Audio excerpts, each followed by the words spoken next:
मेरी पिछली लाइफ में मैं गुकिंग हाँ से बहुत नफरत करता था, यहाँ तक कि अपनी खुद की बेटी से भी। मैंने तो उसे मुझे पापा कहने की इजाजत भी नहीं दी थी। फिर भी वो माँ बेटी हमेशा मेरे लिए समर्पित रहीं, जब तक कि मेरी वजह से मेरी बेटी की मौत एक मीट ग्राइंडर में नहीं हो गई। मैंने गुकिंग हाँ को बैंकरप्ट भी कर दिया था। जहां तक मेरी बात है, उस घटिया औरत और मेरे सो कॉल्ड बेस्ट फ्रेंड ने मुझे छोड़ दिया और मेरे हाथ पैर काट दिए गए। तब जाकर मुझे एहसास हुआ कि मैं गलत था। जब मैंने अपनी आंखें दोबारा खोलीं तो मैं उस दिन वापस आ गया था जब मेरी बेटी किडनैप हुई थी। बिना एक पल सोचे मैंने फैक्ट्री का दरवाज़ा लात मारकर खोल दिया। उस वक्त लिनियन के छोटे कांपते हुए हाथ कसकर बंधे थे और वो रोने की कोशिश नहीं कर रही थी। उसने अपने दिल में 100 बार धीरे से कहा था, मम्मी मुझे बचा लो। अगले ही पल पुरानी फैक्ट्री का दरवाज़ा लात मारकर खोला गया। अंदर मौजूद कुछ लोग उस आवाज़ से चौंक गए। वे सब एक साथ दरवाजे की तरफ देखने लगे, जहां एक आदमी रोशनी के सामने खड़ा था। लिनियन ने ऊपर देखा और मुझे पाया। उसकी छोटी आंखों ने ये कन्फर्म करने के लिए पलकें झपकाईं कि उसने कोई गलती नहीं की है। उसने अपने नन्हे हाथों से अपनी आंखें भी मली। जहां तक मेरी बात है, दरवाज़ा तोड़ने के बाद मैंने तुरंत उस छोटी सी बच्ची को ढूंढना शुरू किया। जब मेरी नज़र उस पर पड़ी तो मैंने राहत की सांस ली। लेकिन इससे पहले कि मैं आगे बढ़ पाता, हरे बालों वाला एक आदमी सामने आ गया। उसने कहा, हे बड़ी, तुम कौन हो? क्या तुम मरना चाहते हो? क्या तुम्हें पता नहीं कि अंदर लोग हैं? और तुम्हारी हिम्मत कैसे हुई अंदर घुसने की? लिनियन ने उन आदमियों को मेरी तरफ भागते देखा। वो जल्दी से खड़ी हो गई और मुझे अपने पीछे छिपाने की कोशिश करने लगी। गंदे अंकल, अंकल लिन से दूर रहो। उसे मुझे इस तरह पुकारते सुनकर मेरा दिल बैठ गया। ये मैं ही था जिसने उसे पहले वॉर्न किया था कि अगर तुमने मुझे फिर से पापा कहा तो मैं जिंगवान हमेशा के लिए छोड़ दूंगा। लेकिन अब इसे सुनना बहुत गलत लग रहा था। आखिर में मैंने अपनी भावनाओं को दबाया और उस छोटी बच्ची की तरफ प्यार से देखा जो आगे बढ़ने वाली थी। नैन, अपनी आंखें बंद कर लो। मेरे पास आने का इंतजार करो। ये सुनकर लिनियन अचानक अपने रास्ते में रुक गई। ये पहली बार था जब उसने मुझे उससे इतनी कोमलता से बात करते सुना था। हालांकि वो बहुत डरी हुई थी, फिर भी उसने कहना माना और आंखें बंद करके कोने में खड़ी हो गई। मैंने अपनी आज्ञाकारी बेटी को देखा और राहत के साथ मुस्कुराया। फिर मैंने अपने आसपास खड़े आदमियों को देखा। मेरा चेहरा तुरंत गुस्से से काला पड़ गया। नियॉन को किसने मारा? मेरी आवाज सुनकर उनमें से कुछ लोग उछल पड़े। आखिर में हरे बालों वाले आदमी ने हिम्मत जुटाकर कदम आगे बढ़ाया। वो बड़ा लोहे का दरवाज़ा पक्का पुराना होगा। इसके अलावा ये अकेला है। डरने की क्या बात है? उनमें से कुछ को भी एहसास हुआ कि मैं अकेला हूं। उन्होंने तुरंत अपनी छाती फुलाई और मेरी तरफ बढ़े। इस वक्त छोटी बच्ची की आंखें अभी भी बंद थीं। उसने अचानक कई लोगों की दर्दनाक चीखें सुनी। उसके नन्हे हाथ तनाव में कांपने लगे। क्या ये सच है? यहाँ ताइची कौन कर रहा है? हरे बालों वाला आदमी अपनी टूटी हुई बाईं बांह पकड़कर 10 कदम पीछे हट गया। उसकी आंखें डर से भरी थीं। फिर उसने कोने में खड़ी छोटी बच्ची की तरफ देखा और उसे एक आइडिया आया। उसने जमीन से एक लोहे की रॉड उठाई और सीधे लिनियन के सिर पर दे मारी। मैंने देखा कि वहां क्या हो रहा था। मेरा चेहरा बुरी तरह बदल गया। फिर मैंने अपने सामने वाले इंसान को एक मुक्के से नीचे गिरा दिया। जैसे ही लोहे की रॉड नीचे आ रही थी, मैंने उसे लिनियन के सामने ब्लॉक कर दिया। मेरी पीठ में एक तेज दर्द उठा। मेरी आंखों के सामने अंधेरा छा गया और मैं जमीन पर एक घुटने के बल गिर पड़ा। हरे बालों वाले आदमी ने देखा कि मैं घायल हूं और उसने मुझे बेहोश करने के इरादे से रॉड उठाई। मैं होश में आया, मुड़ा और गिरती हुई लोहे की रॉड को पकड़कर उसके हाथ से छीन लिया। मैं होश में आया, मुड़ा और गिरती हुई लोहे की रॉड को पकड़ लिया और उसे उसके हाथ से छीन लिया। एक फुर्तीले टर्न के साथ मैंने हरे बालों वाले उस आदमी को जमीन पर लात मारी, जिससे इस दौरान उसके सामने के कुछ दांत टूट गए। दूसरों ने देखा कि सिचुएशन खराब है तो वे अपने घायल शरीर को घसीटते हुए फैक्ट्री से भाग निकले। मैंने अपने कंधे पर हाथ रखा, कुछ कदम लड़खड़ाया और वहीं ढेर हो गया। मुझे रिकवर होने में काफी समय लगा। आखिरकार मैंने अपनी सांसों को कंट्रोल किया और उस परेशान छोटी बच्ची के सामने बैठ गया। लिनियन ने महसूस किया कि आसपास सन्नाटा हो गया है और उसे थोड़ी बेचैनी हुई। अचानक उसे अपने चेहरे पर एक गर्माहट महसूस हुई। नॉन, क्या दर्द हो रहा है? मेरी उंगली उसके लाल और सूजे हुए गाल को छू गई। लिनियन ने अपनी आंखें खोली और देखा कि मेरी आंखें लाल थीं और मैं उसे बड़े दुख के साथ देख रहा था। मुझे दर्द नहीं हो रहा। लिनियन ने जल्दी से अपना सिर हिलाया और अपने आंसू रोकने की पूरी कोशिश की, क्योंकि पहले मुझे उसका रोना सबसे ज्यादा नापसंद था। मैंने उस सहमी हुई छोटी बच्ची को देखा और चाहा कि मैं अपने पुराने खुद को 2 थप्पड़ मारूं। नान, चलो घर चलते हैं। मैं उसका हाथ पकड़ना चाहता था, लेकिन उसे मुझसे इतना दूर खड़ा और इतना डरा हुआ देखकर मैंने ईमानदारी से अपना हाथ पीछे खींच लिया। छोटी बच्ची खड़ी हुई और खुद को साफ किया। फिर उसने मुझे आगे चलते हुए देखा और आज्ञाकारी बनकर पीछे पीछे चल दी। बस कुछ ही कदमों के बाद मुझे चक्कर आने लगा। इसी बीच हाईवे पर 3 काली सेडान कारें तेजी से जा रही थीं। असिस्टेंट जियांग गाड़ी चला रहा था और उसका चेहरा ऐसा लग रहा था जैसे वो बस रोने ही वाला हो। आधे घंटे पहले सीईओ को कंपनी में पुलिस का कॉल आया था कि मैं छोटी मिस को बाहर ले गया हूं। वो तुरंत अपने ऑफिस से बाहर निकली, लेकिन जाने के कुछ ही देर बाद उन्हें किडनैपर का कॉल आया। ट्रैकिंग के जरिए छोटी मिस की लोकेशन फैक्ट्री में मिली थी, लेकिन मेरे फोन पर संपर्क नहीं हो पा रहा था। सर्च करने के बाद पता चला कि आखिरी कॉल एनलान का था। उसे कॉल करो। गुकिंग हा का चेहरा गुस्से से भरा था, जिससे असिस्टेंट जियांग कांप गया। कॉल कनेक्ट होने के बाद एक आदमी की आवाज आई, असिस्टेंट जियांग, क्या आप मुझे ढूंढ रहे हैं?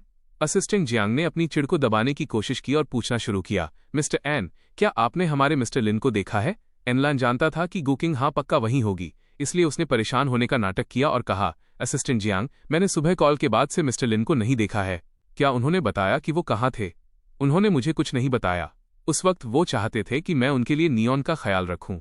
कहा था कि उन्हें किसी से मिलना है, लेकिन मुझे घर पर कुछ काम था, इसलिए मैं मान नहीं सका, यह देखते हुए कि उसे कोई काम की इन्फॉर्मेशन नहीं मिल सकती। असिस्टेंट जियांग ने जल्दी से फोन काट दिया। गुकिंग हा पीछे झुक गईं और अपना माथा रगड़ने लगीं। काफी देर बाद उन्होंने थके हुए स्वर में बस इतना कहा, पहले फैक्ट्री चलते हैं। फैक्ट्री में वापस हम वर्कशॉप से बाहर ही निकले थे कि छोटी बच्ची थकान के कारण जमीन पर गिर गई। मैं भागकर गया और उसे उठा लिया। नॉन, क्या हुआ? मैंने सुबह से कुछ नहीं खाया है, मुझे थोड़े चक्कर आ रहे हैं। छोटी बच्ची मेरी गोद में सिमट गई। उसके गाल लाल थे। वो मेरी शर्ट का कोना पकड़ने से खुद को नहीं रोक सकी, क्योंकि मैंने उसे कभी करीब आने की इजाजत नहीं दी थी। लेकिन इस बार उसके पास एक वजह थी। ये सुनकर मैंने राहत की सांस ली और धीरे से उसका सिर थपथपाया। सो जाओ, जब हम घर पहुंचेंगे तो खाना मिल जाएगा। लिनियन ने सिर हिलाया और शांति से मेरी गोद में सो गई। जब मैंने उसे उठाया तो मेरी पीठ में एक तेज दर्द उठा, जिससे मेरी भौहें सिकुड़ गईं। लेकिन ये याद करते हुए कि नियॉन ने मेरी पिछली लाइफ में मेरे लिए क्या क्या सहा था, मुझे तुरंत ही सारा दर्द महसूस होना बंद हो गया। मैंने अभी कुछ ही कदम बढ़ाए थे कि दूर से एक पुरानी कार की दहाड़ सुनाई दी। फिर 3 काली कारें मेरे सामने आकर रुकीं। मैं थोड़ा हैरान रह गया और कार से उतरने वाली उस औरत को एकटक देखने लगा। मैं उसका नाम पुकारना चाहता था, लेकिन मेरे गले से कोई आवाज नहीं निकली। गुकिंग हा ने मेरी गोद में सोती हुई छोटी बच्ची को देखा, अपनी भौहें सिकोड़ी, जैसे उसे इस बात पर हैरानी हो रही हो कि मैंने नन को क्यों पकड़ा हुआ है। लेकिन जब उसने नन का लाल और सूजा हुआ चेहरा देखा तो उसकी नजर अचानक तेज हो गई। वो तेजी से आई और उसने छोटी बच्ची को मुझसे ले लिया। मैं उसकी डरावनी नजरों से सहम गया और उसके इस रक्षात्मक बर्ताव ने मुझे हैरान कर दिया। आखिर में मैं खड़ा होकर उस औरत को देखता रहा जो नन को लेकर कार में बैठ गई और चली गई। कुछ ही देर बाद असिस्टेंट जियांग को कार से बाहर कर दिया गया। वो वही था जिसे सीईओ ने मुझे वापस जिंगवान ले जाने के लिए पीछे छोड़ा था। मैंने सड़क पर गायब होती कार की ओर देखा। मेरी आंखों के सामने अचानक धुंधलापन छा गया। जिस भरोसे को मैंने इतनी मुश्किल से थामने की कोशिश की थी वो दूर चला गया। मेरे पैरों ने जवाब दे दिया और मैं सीधे जमीन पर बेहोश हो गया। मेरे बगल में खड़े असिस्टेंट जियांग ने मेरा सफेद पड़ा चेहरा देखा और उसका दिमाग सुन्न हो गया। मिस्टर लिन, आपको क्या हुआ?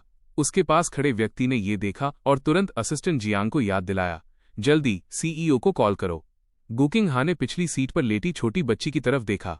उसके दिल में सैकड़ों भावनाएं उमड़ रही थीं। नान तुम्हारी भी बेटी है, तुम उस पर हाथ कैसे उठा सकते हो? जब वो ये सोच ही रही थी तभी उसे असिस्टेंट जियांग का कॉल आया। उसे यकीन था कि मैं घर न जाने के लिए नखरे दिखा रहा हूं। पहले तो उसने फोन काटना चाहा, लेकिन आखिर में उसने उठा ही लिया। जल्दी बोलो, मेरा वक्त बर्बाद मत करो। फोन पर उस औरत की गुस्से वाली आवाज आई। असिस्टेंट जियांग का दिमाग उसकी आवाज से डरकर 3 सेकंड के लिए सुन्न हो गया। आखिरकार वो हकलाते हुए बोला, सीईओ मिस्टर लिन बेहोश हो गए हैं। जैसे ही उसने अपनी बात पूरी की, सड़क पर ब्रेक लगने की तेज आवाज गूंजी। गुकिंग हा का चेहरा कठोर हो गया। उसने तुरंत कार मोड़ी और वापस चली गई। कार पूरी तरह रुकी भी नहीं थी कि वो औरत भागकर मेरे पास आई और मुझे ऊपर उठाया। असिस्टेंट जियांग ने जल्दी से समझाया, सीईओ मिस्टर लिन अचानक बेहोश हो गए।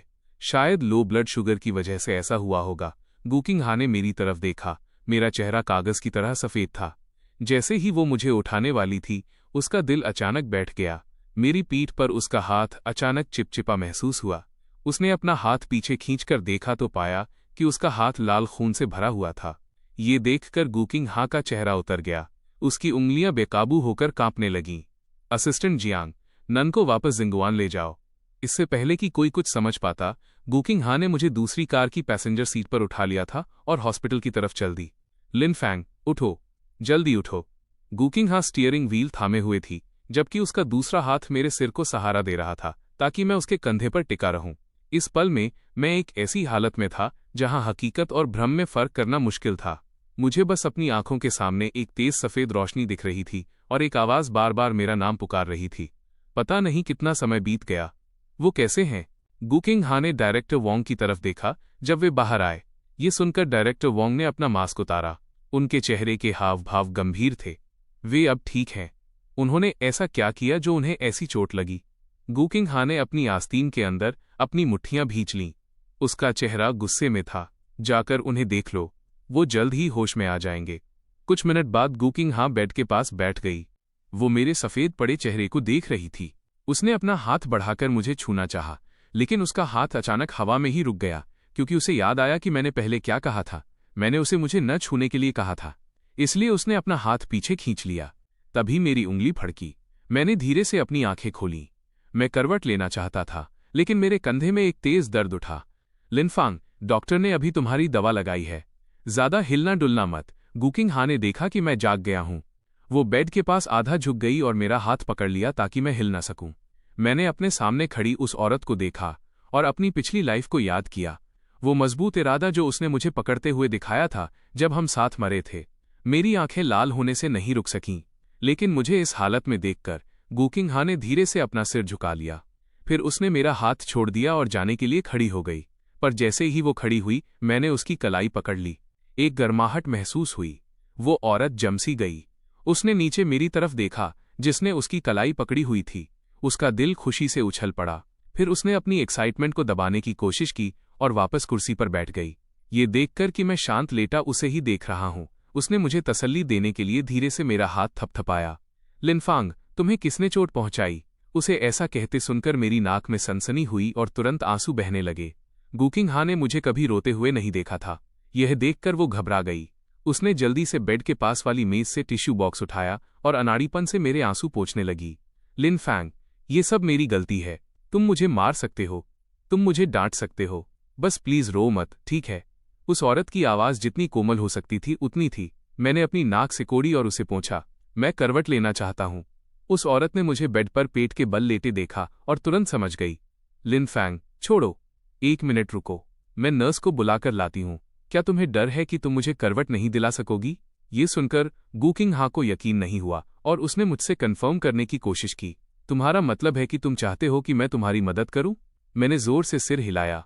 इतनी छोटी सी बात के लिए नर्सों को परेशान करने की जरूरत नहीं है, वे बहुत बिजी रहती हैं। गुकिंग हा ने मेरी तरफ देखा, थोड़ी देर अपने ख्यालों से लड़ती रही और फिर आखिरकार पास आकर बड़ी सावधानी से मुझे उठाने में मदद करने लगी।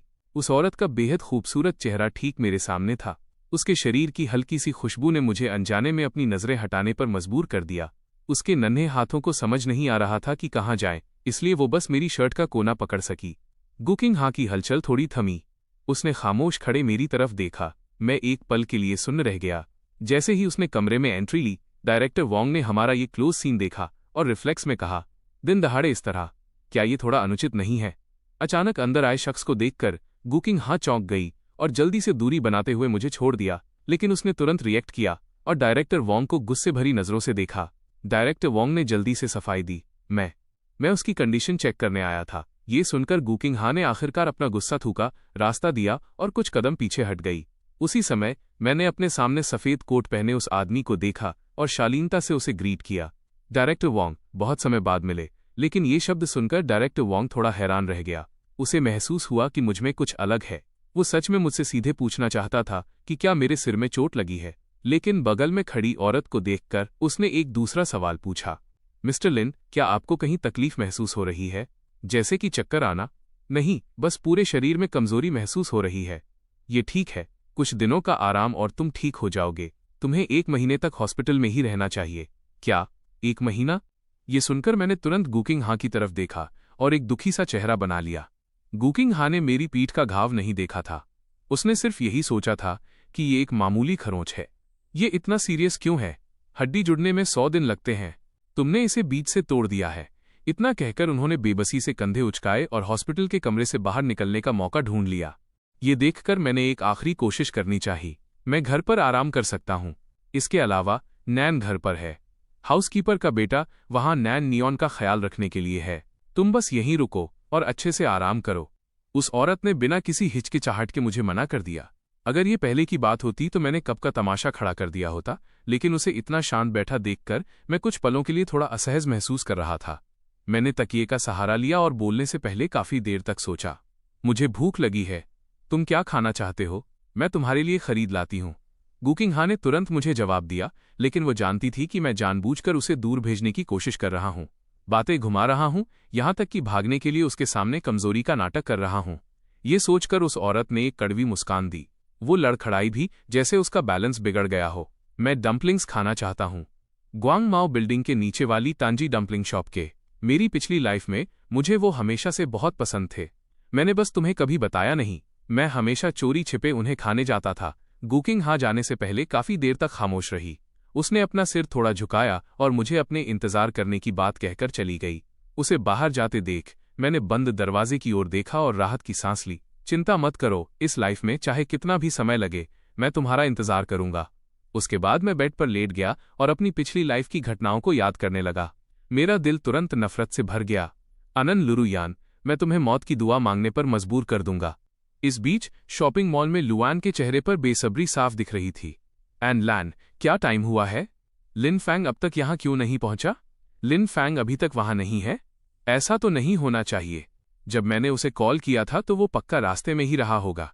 मैं घंटों से वेट कर रही हूं, लेकिन किसी का अता पता नहीं है। सिस्टर रुआन, चिंता मत करो। लिन फैंग पक्का किसी काम में फंस गया होगा। वो अभी उसे ढूंढने के लिए जिंग युआन जाएगा। अब उस पर ध्यान मत दो। चलो डेट पर चलते हैं। ये सुनकर एन लैन ने उसे थप्पड़ मारने की इच्छा को दबाया। शांत हो जाओ, अभी शांत रहो। इस वक्त उसे लिन फैंग को बिजी रखने के लिए इस औरत की जरूरत थी, ताकि उसे गुकिंग हा के साथ खड़े होने का मौका मिल सके। यह सोचकर उस आदमी ने एक गहरी सांस ली। सिस्टर रुआन, मेरा इंतजार करो, मैं बस पहुंच रहा हूं। फोन काटने के बाद एन लैन ने मुझे बार बार कॉल किया, लेकिन मेरा फोन हमेशा अनरीचेबल आ रहा था। वो इतना गुस्से में था कि उसने अपना पैर जमीन पर पटका। उसी समय गुकिंग हा हॉस्पिटल के बाहर एक रेस्ट पवेलियन में बैठी थी और अपना हिस्सा खाते हुए हाथ में डम्पलिंग्स पकड़े हुए थी। तुम इन्हें ऊपर ले जाकर क्यों नहीं खाती? डायरेक्टर वोंग उसके सामने बैठे थे। ये सुनकर गुकिंग हा ने हॉस्पिटल के आंगन में बने तालाब की ओर देखा। उसकी नजरें कहीं दूर थीं। वो पहले ही जा चुका होगा, है ना? अगर ऐसा है तो इससे कोई फर्क नहीं पड़ता कि मैं कहाँ खाती हूँ। डायरेक्टर वोंग ने उसकी नजरों का पीछा किया और एक पल के लिए सोचा। 5 साल हो गए हैं, तुम कब तक अनदेखी करती रहोगी? इन सालों में तुमने जितने भी छोटे बड़े घाव सहे हैं, उनमें से कुछ उसकी वजह से थे। बाकी तुमने जीयू फैमिली के घर में उसकी तरफ से झेले। कभी कभी मैं सच में तुम्हारी तारीफ करता हूं कि तुम ये सब बर्दाश्त कर लेती हो। गुकिंग हा ने कुछ नहीं कहा। दूर आसमान की ओर देखते हुए डायरेक्टर वोंग जानते थे कि शब्द अब बेकार हैं।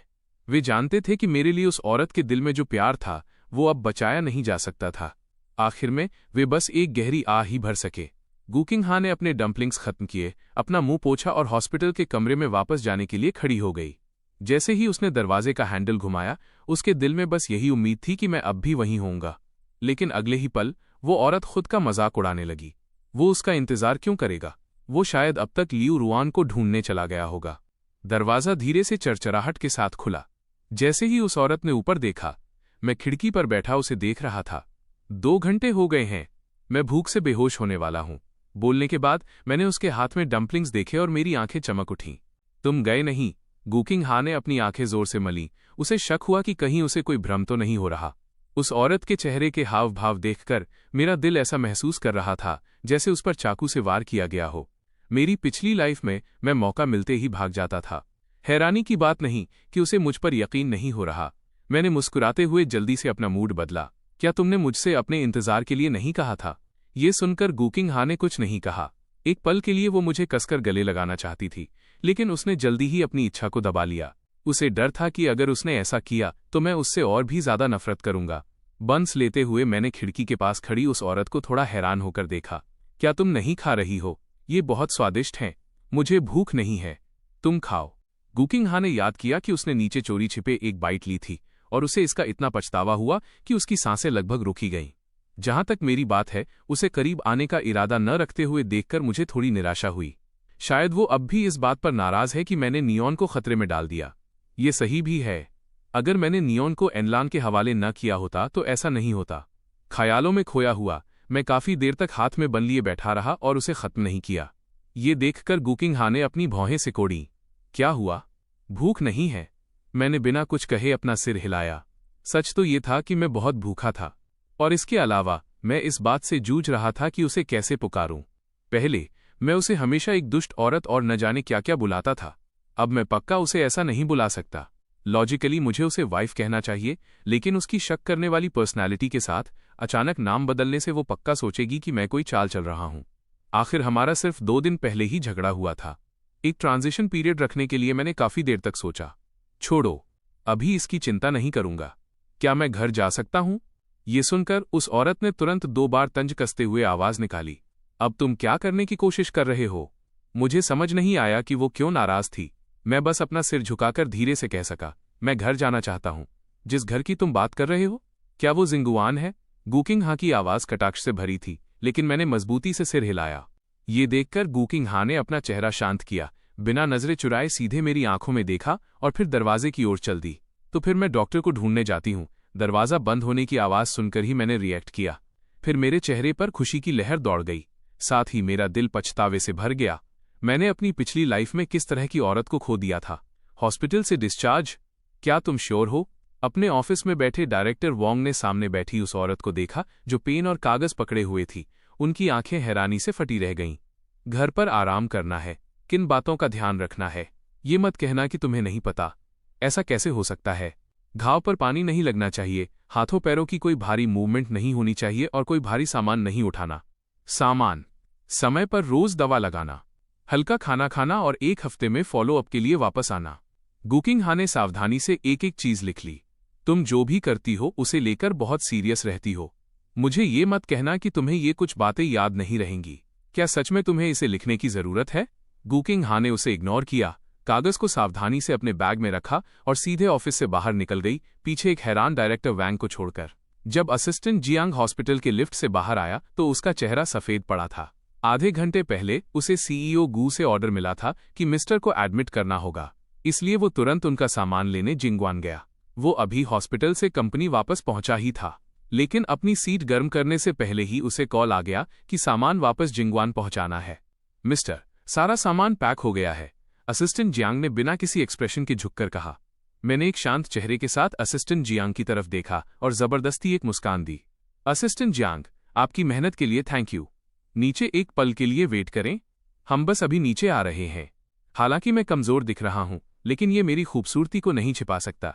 इससे असिस्टेंट जियांग थोड़ा चकाचौंध हो गया। फिर होश में आते ही उसने जल्दी से सामान उठाया और हॉस्पिटल के कमरे से बाहर निकल गया। गुकिंग हा ने हॉस्पिटल के कमरे में एंट्री ली और मुझे बेड पर पेट के बल लेटे हुए देखा। उसका चेहरा तुरंत उतर गया। लिनफांग, क्या तुम्हारी तबीयत ठीक नहीं है? चिंता मत करो, मैं ठीक हूं। बस पूरे शरीर में कमजोरी महसूस हो रही है। मैं अब और चल नहीं सकता। मैंने खुद को दोषी मानते हुए अपना सिर झुका लिया। गुकिंग हा ने मेरे इन छोटे छोटे जेस्चर्स को देखा, लेकिन समझ नहीं पाई कि मैं क्या करने की कोशिश कर रहा हूं। वो सिर्फ सावधानी से पूछ सकी, तो क्या मैं तुम्हारे लिए स्ट्रेचर मंगवाऊं? ये सुनकर मेरा चेहरा तुरंत गिर गया। स्ट्रेचर पर बाहर ले जाया जाना बहुत शर्मनाक है। क्यों न तुम मुझे चलने में मदद करो? गुकिंग हा तुरंत अपनी जगह पर जम गई। एक पल के लिए उसे समझ नहीं आया कि क्या जवाब दे। उसकी खामोशी देखकर मेरा दिल थोड़ा दुखा। कुछ पल की चुप्पी के बाद मैं उठकर बैठ गया और कमरे से बाहर जाने की तैयारी करने लगा। लेकिन जैसे ही मैं बेड से उतरा, मैंने देखा कि उस औरत का हाथ आगे बढ़ा। उसने यहां तक कि ये भी कहा, यहां आओ, तुम्हें स्ट्रेचर की जरूरत नहीं है। अगर तुम गिर गए तो ये मेरी प्रॉब्लम नहीं है। मेरा चेहरा खुशी से चमक उठा। मैंने तुरंत उसका हाथ पकड़ लिया। मैं अपना पूरा शरीर उससे सटा देना चाहता था। ऊपर से गुकिंग हा एकदम शांत दिख रही थी, लेकिन अंदर ही अंदर एक तूफान मचा था। मैं उसकी सांसों को अपनी गर्दन पर महसूस कर सकता था। जब असिस्टेंट जियांग ने हम दोनों को इस तरह चिपके हुए हॉस्पिटल से निकलते देखा तो वो तुरंत वहीं दंग रह गया। तुम वहां खड़े क्या कर रहे हो? जब तक गुकिंग हा की आवाज उसके कान में नहीं गूंजी तब तक उसने कोई रिएक्शन नहीं दिया। उसने जल्दी से कार का दरवाजा खोला। क्योंकि मेरी पीठ में चोट थी, इसलिए घाव को छूने से बचने के लिए मैं सीट पर गुकिंग हा की तरफ चेहरा करके तिरछा बैठ गया। गुकिंग हा अपने लैपटॉप पर काम कर रही थी। पहले इस समय मेरी नजरें हमेशा उसकी कंप्यूटर स्क्रीन पर टिकी रहती थीं, लेकिन इस बार वो अपने ऊपर एक चमकती हुई नजर महसूस कर सकती थी। ये वही नजर थी जिसकी उसे हमेशा से चाहत थी। वो सच में अपना सिर घुमाकर कंफर्म करना चाहती थी, लेकिन उसे डर था कि कहीं ये सिर्फ एक भ्रम न हो। मैं उसे देखता रहा और मेरी पलकें भारी होती गईं। मेरे पुनर्जन्म से 1 हफ्ते पहले मुझे दिन रात टॉर्चर किया गया था और पुनर्जन्म के बाद किडनैपिंग का हादसा हो गया। इसने मुझे चैन की सांस लेने का मौका ही नहीं दिया। अब जब मैं आखिरकार एक सेफ एनवायरनमेंट में था तो मैं शांति से सो गया। जब मेरी सांसों की आवाज़ उस औरत के कानों तक पहुंची तो आखिरकार उसने अपना सिर घुमाकर मेरी तरफ देखने की हिम्मत की। मुझे देखते हुए उस औरत ने धीरे से मुझे कंबल ओढ़ा दिया। फिर उसने अपनी नज़रें फेर लीं। उसकी नज़र असिस्टेंट जियांग की तरफ गई। असिस्टेंट जियांग समझ गया। उसने धीमी आवाज़ में कहा, सीईओ, हमने फैक्ट्री से उस हरे बालों वाले आदमी को पकड़ लिया है। उससे पूछताछ की जा रही है। उसे जिंदा छोड़ देना। वक्त आने पर मैं खुद उससे निपटूंगी। गुकिंग हा का लहजा सुनकर असिस्टेंट जियांग अपनी आह नहीं रोक सका। वो सिर्फ मिस्टर के सामने ही कोमल रहती है, बाहर वो एक असली आफत है। गार्डन का एंट्रेंस। गुकिंग हा ने मेरी थकी हुई हालत देखी। मेरी पीठ के घाव को बचाते हुए उसने सावधानी से मुझे अपनी बाहों में उठाया और कार से बाहर ले गई। 1 घंटे पहले नैन जागी और उसे पता चला कि उसके पापा हॉस्पिटल में भर्ती हैं। वो सीढ़ियों पर सुन्न होकर बैठी दरवाजे को देख रही थी। जब उसने मुझे देखा तो वो छोटी बच्ची तुरंत खड़ी हो गई और दौड़कर आई, लेकिन इससे पहले कि वो कुछ कह पाती, गुकिंग हा ने उसे शांत रहने का इशारा किया। उस छोटी बच्ची ने अपना मुंह ढक लिया। उसने अपने पापा को अपनी मम्मी की बाहों में गहरी नींद में सोते देखा और चुपचाप उनके पीछे पीछे चलने लगी। मैं 5 साल पहले जिंगुआन आया था। उस समय मेरे गोद लेने वाले माता पिता, मेरे दादा और दादी, दोनों एक कार एक्सीडेंट के बाद नदी में डूब गए थे। लिन कॉरपोरेशन बिना किसी लीडर के रह गया था। इसे एक जीयू कॉरपोरेशन ने निगल लिया। गुकिंग हा मुझे बेघर हालत में वापस जिंगुआन ले आई। उस औरत के चंचल स्वभाव और साथ ही एनलान और लू यान के उकसावे की वजह से मेरी पिछली लाइफ में मुझे ये गलत फहमी हो गई थी कि उसने लिन कॉरपोरेशन पर कब्जा करने और अपनी पोजीशन मजबूत करने के लिए ही वो कार एक्सीडेंट करवाया था। जब मैंने अपनी आंखें दोबारा खोली तो दोपहर के 3 बजे बज रहे थे। मैं आधा उठकर बैठ गया। मैंने खाली कमरे को देखा। मैं कॉल करना चाहता था, लेकिन तभी मुझे याद आया कि मेरा फोन टूट गया है। उसी पल मुझे अचानक महसूस हुआ कि कोई मुझे देख रहा है। मेरी नज़र दरवाजे की ओर गई। बेडरूम के दरवाजे के पास से एक प्यारा सा छोटा सिर बाहर झांक रहा था। उसका नन्हा हाथ अभी भी दीवार को मजबूती से पकड़े हुए था। मुझे अपनी तरफ देखते देख उस छोटी बच्ची ने जल्दी से अपना सिर पीछे खींच लिया और भागने ही वाली थी। मैंने जल्दी से उसे वापस बुलाया। उसका छोटा सिर फिर से बाहर निकला। उसकी आंखें उम्मीदों से भरी थीं, लेकिन उसका शरीर सहमा हुआ था। वो साफ तौर पर मुझसे डर रही थी। नान, तुम अंदर क्यों नहीं आती? मम्मी ने कहा था कि अंदर मत जाना ताकि पापा के आराम में खलल न पड़े। उस छोटी बच्ची ने धीमी आवाज में जवाब दिया। मैंने भी अपनी आवाज धीमी कर ली, जितना हो सके उतना कोमल बनने की कोशिश की। तो तुम्हारी मम्मी कहाँ हैं? मम्मी बाहर गई हैं। वो आज रात वापस आ जाएंगी। ऐसा है क्या? नान, क्या तुम यहाँ आ सकती हो? मैंने इशारा किया। फिर मैंने अपना हाथ बेड के किनारे रखा और उसे थपथपाया। लिनियन ने आसपास देखा। यह देखते हुए कि कोई देख नहीं रहा है, वो अंदर आ गई। अंकल लिन, आपको कहाँ चोट लगी है? क्या उन आदमियों ने आपको मारा? लिनियन मेरे ज्यादा करीब आने की हिम्मत नहीं कर रही थी। उसे डर था कि मैं उसे पहले की तरह दूर धकेल दूंगा। ये सुनकर मुझे अचानक मेरी पिछली लाइफ में उसके आखिरी शब्द याद आए, पापा रो मत। मुझे तुरंत अपने दिल में दर्द महसूस हुआ। इसी सोच के साथ मैं बेड से उतरा और उसके सामने आधा झुक गया। नियॉन, क्या तुम अब भी मुझे पापा बुलाना चाहती हो? लिनियन दंग रह गई। फिर उसने जोर जोर से अपना सिर हिलाया। पापा, ये वो 2 शब्द थे जो वो हर दिन मेरी फोटो से कहती थी। इस पल मेरी नाक की हड्डी में सनसनी हुई। मैंने सूखते गले से थूक निगलने की कोशिश की। मैंने उस छोटी बच्ची को कसकर गले लगा लिया। नियॉन, पापा को माफ कर दो। I am sorry. पापा अब पक्का तुम्हारी अच्छे से हिफाजत करेंगे। लिनियन ने मुझे कांपते हुए महसूस किया। उसने अपने नन्हे हाथ से धीरे से मेरी पीठ थपथपाई। पापा, डरो मत, मैं और मम्मी यहाँ हैं। उसके शब्द सुनकर मेरे आंसू थम नहीं रहे थे। काफी देर बाद मैंने उसे अपनी गोद में बिठाया। नियॉन, पापा ने पहले तुम्हारे साथ वैसा बर्ताव किया। क्या तुम मुझसे नफरत नहीं करती? ये कहते हुए मैंने अनजाने में अपनी नजरें फेर लीं। मेरी हिम्मत नहीं हुई कि उसे देख सकूं। उस छोटी बच्ची ने अपना सिर हिलाया और उसके गोल मटोल चेहरे पर एक मुस्कान खिल गई। मम्मी ने मुझसे कहा था कि पापा मुझसे प्यार करते हैं, उन्हें बस अपनी भावनाएं दिखाना नहीं आता। मम्मी ने ऐसा कहा था। मैंने उस छोटी बच्ची को यकीन न कर पाने वाली नजरों से देखा। हाँ, मम्मी ने यह भी कहा था कि हर बार जब पापा नियॉन को डांटते हैं तो उन्हें पछतावा होता है और वो रोते हैं। उन्होंने कहा था कि पापा को ज्यादा करीब आना पसंद नहीं है, इससे उन्हें असहज महसूस होता है। जैसे जैसे वो बोल रही थी, नियॉन की आवाज धीमी होती गई और उसने अनजाने में मुझसे दूरी बना ली। ये देखकर मैंने अनजाने में अपनी मुट्ठियां भींच लीं। मेरे नाखून मेरी हथेलियों में गड़ गए। कुछ ही देर बाद लिनियन ने अचानक मेरा हाथ पकड़ लिया। पापा, आपके हाथ को क्या हुआ? उसने देखा कि फर्श पर लाल खून टपक रहा है। उसे समझ नहीं आया कि क्या करे। वो जल्दी से बटलर को बुलाने के लिए मुड़ी, लेकिन मैंने उसे अनसुना कर दिया। मैंने उसे फिर से गले लगा लिया। नियॉन, पापा ठीक है। क्या तुम पापा को थोड़ी देर खुद को गले लगाने दोगी? नियॉन, पापा तुम्हें गले लगाना चाहते हैं। जब लिनियन ने मुझे ऐसा कहते सुना तो वो इतनी खुश हुई कि उसकी मुस्कान रुक ही नहीं रही थी। आखिर वो कब से अपने पापा के गले लगना चाहती थी। हर बार किंडरगार्टन के बाद जब वो दूसरे बच्चों को उनके माता पिता के गले लगते देखती थी तो उसे बहुत जलन होती थी।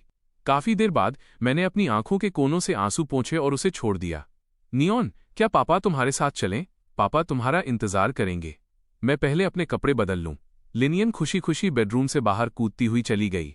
हालांकि इसी वक्त एक नौकर मुझे इन्फॉर्म करने आया, मिस्टर एन मेन गेट पर आपका इंतजार कर रहे हैं। मेरे चेहरे के भाव अचानक बदल गए। फिर मैं खिड़की के पास गया। मैंने देखा कि एनलान मेन गेट के सामने यहां वहां टहल रहा है। मैंने नौकर से कह दिया कि उसे इंतजार करने के लिए कहे। नौकर के जाने के बाद मैं खुद को आईने में देखने लगा, क्योंकि एनलान ने एक बार मुझसे कहा था कि लियू रुआन को शमाती स्टाइल का आई मेकअप करने वाले लड़के पसंद हैं। इसलिए मेरी आंखों के चारों तरफ काला स्मोकी आईशैडो लगा था। ये लुक देखकर मुझे खुद पर हंसी आने लगी। फिर मैं कपड़े चुनने के लिए तीसरी मंजिल के ड्रेसिंग रूम में गया। कपड़े बदलने के बाद मैंने सावधानी से अपना चेहरा धोया और वो सारा शमाती आई मेकअप हटा दिया। आधे घंटे बाद मैं संतुष्ट होकर ड्रेसिंग रूम से बाहर निकला। तब तक एनलान इंतजार करते करते बेताब हो चुका था। उसका गुस्सा बढ़ता ही जा रहा था। तुम लोग क्या कर रहे हो? मेरे आने की खबर देने में इतना वक्त क्यों लग रहा है? मिस्टर एन, आपका कोई अपॉइंटमेंट नहीं है। मालिक अभी बिजी हैं, प्लीज इंतजार करें। एनलन ने अपने सामने अडिग नौकर को देखा और उसका गुस्सा और बढ़ गया। पहले जब भी वो आता था मैं गेट पर उसका इंतजार कर रहा होता था। अपॉइंटमेंट की कोई जरूरत नहीं होती थी। क्या यहां तुम्हारा पहला दिन है? तुम्हारी हिम्मत कैसे हुई मुझे रोकने की? क्या तुम्हें अपनी जॉब प्यारी नहीं है? उसके चिल्लाने से नौकर एक कदम पीछे हट गया। वाकई उसका काम पर पहला दिन था। इसी पल दूसरे नौकर ने गेट पर सिचुएशन देखी। वो दौड़कर आया और नए नौकर को एक तरफ धकेल दिया। उसने चापलूसी करते हुए एनलान की तरफ देखा। दफा हो जाओ, तुम्हारी हिम्मत कैसे हुई मिस्टर एन को रोकने की? Mister N, I am so sorry. यह लड़का नया है, प्लीज आप अंदर आ जाइए। पापा, क्या ये आप हो? लिन सियोन ने मुझे देखा, जो अब पहले से भी ज्यादा हैंडसम लग रहा था और वो मुझे मुश्किल से पहचान पा रही थी। मैं मुस्कुराया और उसके सामने आधा झुक गया। अभी कुछ ही मिनट हुए हैं, तुम अपने पापा को कैसे नहीं पहचान सकती? इसके साथ ही मैं लिनियन को लेकर नीचे चला गया। लेकिन जैसे ही हम मेन हॉल में पहुंचे एनलान की आवाज गूंजी, लिन फैंग, क्या तुम ठीक हो? मैंने सुना तुम हॉस्पिटल में थे। एनलान के चेहरे पर चिंता के भाव थे, लेकिन जब उसने देखा कि मैं बिल्कुल सही सलामत हूं तो उसकी आंखों में निराशा की एक झलक साफ दिखाई दी। मैंने अपनी आंखें सिकोड़ी और उसके पास खड़े नौकर एक ही तरफ देखा। ये अंदर कैसे आया? मालिक, अभी वो नया नौकर सिचुएशन नहीं जानता था। उसने मिस्टर एन को रोक दिया था। मैंने ही उन्हें अंदर आने दिया। नौकर ए ने अपना सिर झुकाया। उसे लगा कि खुद को साबित करने का मौका मिल गया है। ये लड़का काफी स्मार्ट है और उस नए लड़के से ज्यादा तेज है। एनलान भी नौकर ए का इरादा समझ गया और उसने तुरंत उसकी तरफदारी की। ये सुनकर मैं नौकर ए को घूरता रहा। फिर मैंने घड़ी की तरफ देखा। मुझे अपनी वाइफ से मिलने जाना है। अगर तुम्हें कुछ चाहिए तो अगली बार अपॉइंटमेंट लेकर आना। एनलान की मुस्कान उसके चेहरे पर जम गई। उसने यकीन न कर पाने वाली नजरों से मेरी तरफ देखा। क्या अब तुमसे मिलने के लिए मुझे अपॉइंटमेंट की जरूरत है? क्या कोई प्रॉब्लम है? मैं सोफे पर बैठ गया और मेज पर रखी चाय की एक घूंट ली। ऊपर से एनलान मुस्कुराया और कहा कि कोई प्रॉब्लम नहीं है, लेकिन अंदर ही अंदर वो मुझे गालियां दे रहा था। मैंने उसे इग्नोर किया और बस नियॉन नैन का हाथ थाम लिया, ये देखकर कि हम दोनों जाने वाले हैं। एनलान ने जल्दी से मुझे आवाज दी, लिन फैंग, मुझे तुमसे कुछ पूछना है। लेकिन मैंने उसकी तरफ मुड़कर देखा तक नहीं। जब मैं नौकर ए के पास से गुजरा तो मैंने उसे इन्फॉर्म किया कि बाद में एचआर के पास जाकर अपनी सैलरी ले ले और जॉब छोड़ दे। नौकर ए वहीं सन्न रह गया। उसका चेहरा हैरानी से भर गया। मिस्टर एन के प्रति मेरा ये बर्ताव हाउसकीपर के बेटे ने भी देखा, इसलिए उसने तिरस्कार से एनलान से कहा, प्लीज जाइए मिस्टर एन, उम्मीद है कि आपको बाहर छोड़ने की जरूरत नहीं पड़ेगी। एनलन का चेहरा गुस्से से लाल हो गया। आखिरकार वो उदास चेहरे के साथ जिंगुआन से चला गया। मैं लिनियन को लेकर जीयू कॉर्पोरेशन की तरफ निकल गया। एनलान की शक्ल याद करके मुझे हंसी आ गई। मेरी पिछली लाइफ में मैंने उसे हर अच्छी चीज दी थी, यहां तक कि मैं उसे पार्टियों में भी ले जाता था जहां उसकी मुलाकात लू यान से हुई। लिन कॉर्पोरेशन पर कब्जा होने के बाद मेरे सारे दोस्त मुझे छोड़कर चले गए थे। सिर्फ एनलान ही मेरे साथ रहा। उसने लियू रुआन को हासिल करने में मेरी मदद भी की, लेकिन मेरे मरने तक मुझे ये नहीं पता था कि वो दोनों काफी समय से साथ थे। ये मेरी ही गलती थी। मेरी ही ढील ने एक साधारण परिवार के इंसान की महत्वाकांक्षाओं को इतना बढ़ा दिया था। पापा, क्या आप उस अंकल से नाराज हैं? मुझे अपनी भौहें सिकोड़े देख लिनियन ने मेरी शर्ट का कोना खींचा। मैंने उसका सिर थपथपाया। नियॉन, तुम्हारे और मम्मी से बढ़कर कोई नहीं है। अब से उस अंकल पर ध्यान मत देना। ग्यू कॉर्पोरेशन का मीटिंग रूम। गुकिंग हां बीच में बैठी थी। उसके हाथ बंधे थे। नीचे बैठे एग्जीक्यूटिव्स बेचैन और असहज थे। डेटा डिपार्टमेंट 3 ने गलत कैलकुलेशन की है। मुझे लगता है कि तुम्हें इन्फॉर्मेशन डिपार्टमेंट के लोगों को बदल देना चाहिए। गुकिंग हां ने मेज पर धीरे से अपनी उंगलियां थपथपाईं। रिपोर्ट देने वाला शख्स वहीं जम गया। उसने अपने दांत भींचे और बाकी डॉक्यूमेंट्स प्रेजेंट किए। उसने अपना सिर झुकाया और अपनी सीट पर वापस चला गया। अगला शख्स, इंजीनियरिंग डिपार्टमेंट का मैनेजर, डर के मारे थूक निगलने लगा। उसने अपने माथे का पसीना पोंछा और रिपोर्ट देने के लिए आगे बढ़ा। इसी पल उसका फोन वाइब्रेट हुआ। गुकिंग हां ने तिरछी नजर से स्क्रीन पर देखा। मेज पर थपथपाती उसकी उंगलियां अचानक रुक गईं। उसने देखा कि फोन नंबर जिंगुआन का लैंडलाइन। उसके दिल में अचानक बेचैनी होने लगी।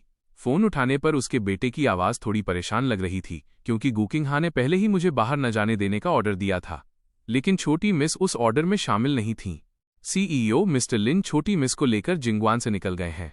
कंपनी की बिल्डिंग के नीचे असिस्टेंट जियांग बाहर रेस्ट एरिया में बैठकर कॉफी पी रहा था। उसने अभी ऊपर देखा ही था कि सीईओ को गुस्से में बाहर निकलते देखा। फिर उसने वो 2 शब्द सुने, गाड़ी तैयार करो। असिस्टेंट जियांग ने अपना कप रखा और पीछे पीछे चल दिया। उसे सोचने की जरूरत नहीं थी। सीईओ गू को इतनी जल्दी में देखकर उसे यकीन था कि मैं फिर से भाग गया हूं। गू कॉर्पोरेशन के पास वाली सड़क पर मैं कार में बैठा अपने सामने खड़ी उस ऊंची इमारत को देख रहा था। मैं उसकी भव्यता देख हैरान था। फिर मैंने देखा कि बाहर बूंदाबांदी शुरू हो गई है। मैंने कार को आउटडोर पार्किंग में खड़ा किया। मैंने ट्रंक से एक छाता निकाला और इस तरह पिता पुत्री फुटपाथ पर बातें करते और हंसते हुए चल दिए। वो छोटी बच्ची एक्साइटमेंट में कीचड़ और पानी में कूदकर खेल रही थी। जब उसने ऊपर देखा तो उसे एहसास हुआ कि वे अपनी मम्मी की कंपनी पहुंच गए हैं। उसने तुरंत अपना सिर घुमाया और मेरा हाथ कसकर पकड़ लिया। पापा, क्या आप जा रहे हो? लिनियन का ये डर देखकर मुझे बहुत दुख हुआ। फिर मैं उसे पहुंचने के लिए नीचे झुका। नन्नन पापा, अब तुम्हें कभी किसी अजनबी के हाथ में नहीं छोड़ेंगे। दूसरी तरफ असिस्टेंट जियांग पीछे पीछे आ रहा था। उसने ऊपर देखा तो काले कपड़ों में एक शख्स को लिनियन का चेहरा पहुंचते हुए पाया। एंगल की वजह से वो वहां खड़े होकर उस आदमी का चेहरा नहीं देख सका। आपने फिर से छोटी मिस को किसी और के हाथ में क्यों दे दिया, और वो भी सीधे कंपनी के सामने? असिस्टेंट जियांग के चेहरे पर हार मानने वाले भाव थे। उसने तिरछी नजर से गुकिंग हां को देखा और जल्दी से एक कदम पीछे हट गया। गुकिंग हां ने उस आदमी के कपड़ों पर बस एक नजर डाली और तेजी से आगे बढ़ी। लिनियन ने अपनी मम्मी को आते देखा और हाथ हिलाकर हेलो किया। मैंने उसका रिएक्शन देखा और तुरंत समझ गया कि कौन आ रहा है, लेकिन जैसे ही मैं मुड़ने वाला था, एक हाथ ने मुझे कई कदम पीछे धकेल दिया। मैं सीधे किनारे से फिसलकर कीचड़ के गड्ढे में गिर गया। छाता भी जमीन पर गिर पड़ा। नियॉन ने तुरंत रिएक्ट नहीं किया, लेकिन कुछ ही सेकंड बाद उसने उस औरत को धक्का दिया और गुस्से में चिल्लाई, मम्मी, आपने पापा को धक्का क्यों दिया? जब गुकिंग हां ने नियॉन को ऐसा कहते सुना तो उसकी आंखें फटी रह गईं। फिर उसने अपना सिर घुमाया और मुझे जमीन पर बुरी हालत में बैठे देखा। वो जम सी गई। उसने घबराकर थूक निगला और मुझे उठाने के लिए आगे बढ़ी। लिन फांग, आई एम सॉरी। क्या तुम्हें चोट लगी? गुकिंग हां का चेहरा चिंता से भरा था। उसने अपने हाथ से मेरी धूल पोंछी। फिर वो जल्दी से मेरे पीछे गई, ये देखकर कि मेरी पीठ गीली नहीं हुई है। उसने राहत की सांस ली। असिस्टेंट जियांग ने सीईओ को माफी भरी नजरों से देखा और माहौल हल्का करने के लिए तुरंत बोला, सर, आप यहाँ क्यों हैं? लेकिन मेरा पूरा ध्यान मेरे कपड़ों पर लगे कीचड़ के दागों पर था। गुकिंग हां ने मुझे सिर झुकाए देखा। उसे समझ नहीं आ रहा था कि क्या करे। लिन फांग, मेरा वो मतलब नहीं था। मुझे लगा, मैंने काले कपड़े पहने किसी को देखा। मुझे उम्मीद नहीं थी कि वो तुम होगे। गुकिंग हां ने जल्दी से मुझे उठाने में मदद की। उसकी नजरें थोड़ी कतरा रही थीं। उस औरत ने मुझ पर बस एक पल के लिए नजर डाली थी, लेकिन उसका दिल पहले से ही 150 की रफ्तार से धड़क रहा था। उसे डर था कि अगर उसने कुछ बार और देख लिया तो उसका दिल इतनी तेज धड़केगा कि वो बेहोश हो जाएगी। मैंने एक गहरी सांस ली। मैं असल में अपना स्टाइल बदलकर तुम्हें सरप्राइज देना चाहता था। मुझे उम्मीद नहीं थी कि ये फेल हो जाएगा। गुकिंग हां ने मेरे उतरे हुए चेहरे को देखा और हकलाते हुए बोली, ये आउटफिट तुम पर बहुत सूट कर रहा है। तो फिर सब ठीक है। कैसा लग रहा है? क्या ये पहले से बेहतर नहीं है? जैसे ही मैं बोला, मैं जानबूझकर उसके करीब चला गया, इतना करीब कि मैं उस औरत के चेहरे के छोटे छोटे बाल भी देख सकता था। गुकिंग हाँ एक पल के लिए अपनी सांस लेना भूल गई। कुछ सेकंड बाद वो पीछे हट गई। फिर उसने मुड़कर असिस्टेंट जियांग से कुछ कपड़े तैयार करने के लिए कहा। आखिरकार मैंने उस औरत को जल्दी में दूर जाते देखा और मुस्कुराए बिना नहीं रह सका। पापा, आप किस बात पर मुस्कुरा रहे हैं? तुम्हारी मम्मी कितनी क्यूट हैं उस पर। चलो चलते हैं। मैंने उस छोटी बच्ची का सिर थपथपाया। गुकिंग हाँ कंपनी के एंट्रेंस पर चली गई और अचानक रुक गई। उसने अपना कोट उतारा और मेरे कंधों पर डाल दिया। ये देखकर मैंने अपने कपड़ों की तरफ देखा। कंपनी में इस तरह से एंट्री लेना वाकई सही नहीं था। वो बहुत समझदार है। हालांकि गुकिंग हाँ मेरे से बिल्कुल अलग कुछ सोच रही थी। वो बस मुझे छिपाना चाहती थी ताकि कोई मुझे न देख सके, यहां तक कि कोई आदमी भी नहीं। बदकिस्मती से मेरे चेहरे की वजह से जैसे ही मैंने लॉबी में एंट्री ली, मैंने काफी सारी यंग लेडीज का ध्यान अपनी तरफ खींच लिया। लेकिन उन नजरों ने गुकिंग हाँ को बहुत असहज कर दिया, यहां तक कि उसका लहजा भी ठंडा पड़ गया। तुम यहां क्यों हो? मुझे लगा कि वो नाराज है, इसलिए मैंने जल्दी से लिंकोनियन को अपने पास खींचा। नियोन नन ने कहा कि वो अपनी मम्मी की कंपनी देखना चाहती है। ये सुनकर गुकिंग हाँ ने छोटी बच्ची की तरफ देखा। लिंचोनियन को मेरा सिग्नल मिल गया था और उसने जल्दी से सिर हिलाया। मैं इसे देखने आना चाहती थी, इसलिए पापा मुझे यहाँ ले आए। पापा शब्द सुनकर गुकिंग हाँ ने सहज रूप से मेरी तरफ देखा। यह देखकर कि मैं नाराज नहीं हूं, उसने आखिरकार राहत की सांस ली। गुकिंग हाँ के ऑफिस में हमेशा मेरे लिए कपड़ों का एक नया सेट तैयार रहता था, इसलिए मैं ऊपर चला गया। असिस्टेंट जियांग से कपड़े लेने के बाद उसने मुझे कपड़े बदलने के लिए लाउंज में जाने के लिए कहा। वो लाउंज भी गुकिंग हाँ के स्टाइल में सजाया गया था। मैंने चारों तरफ एक नज़र डाली और फिर अपने कपड़े उतारे। अपनी पीठ पर गॉस का बड़ा पैच देखकर मैंने बार बार अपना सिर हिलाया। ये बैंडेज कुछ ज्यादा ही थी, लेकिन जैसे ही मैं तैयार हो रहा था, लाउंज के बाहर से हाई हील्स की आवाज गूंजी। फिर लॉक खुलने की आवाज आई। गुकिंग हाँ सीधे मेरे पीछे आई, अपना हाथ बढ़ाना चाहती थी लेकिन हिचकिचा गई। लिनफांग, आज रात हाउसकीपर के बेटे से दवा लगवाना मत भूलना। क्या तुम खुद मेरे लिए ये नहीं कर सकती? गुकिंग हाँ ने मुझे कोई जवाब नहीं दिया। पहले तो वो एक पल के लिए खामोश रही, फिर उसने बात बदल दी। नन ने तुम्हें पापा बुलाया। क्या तुमने उसे ऐसा बुलाने के लिए कहा था? मैंने तुरंत सिर हिलाया, ये इशारा करते हुए कि वो मैं ही था जिसने ये कहा था। गुकिंग हाँ ने आईने के जरिए काफी देर तक मुझे देखा। आखिरकार उसने अपने हाथ के पिछले हिस्से से मेरा चेहरा पोंछा। नियोन अभी छोटी है, वो तुम्हारा कभी गर्म और कभी ठंडा बर्ताव बर्दाश्त नहीं कर सकती। लिनफैंग, अगर तुम्हें कोई भी नाराजगी है तो उसे मुझ पर निकाल लो। ये शब्द सुनकर मेरा पूरा शरीर सुन्न पड़ गया। मैंने गुकिंग हाँ को कमरे से बाहर जाते हुए देखा। मेरे दिल में सैकड़ों भावनाएं उमड़ रही थीं। उसे पक्का लग रहा होगा कि मैं कोई नाटक कर रहा हूं। यह सोचकर मैंने अपना सिर हिलाया। मुझे महसूस हुआ कि मैंने खुद को इस हालत में पहुंचाया है और अब कुछ नहीं हो सकता। मैंने एक गहरी सांस ली और ऑफिस में वापस आ गया, जैसे कुछ हुआ ही न हो। मैंने नन को एक तरफ बैठने के लिए खींचा। इसी पल असिस्टेंट जियांग ने हम दोनों को सोफे पर बैठे देखा और डरते हुए पूछा, तो क्या मीटिंग जारी रखनी चाहिए? गुकिंग हाँ ने सिर हिलाया। उसने अपने हाथ में मौजूद फोल्डर नीचे रखा और ऑफिस से बाहर चली गई।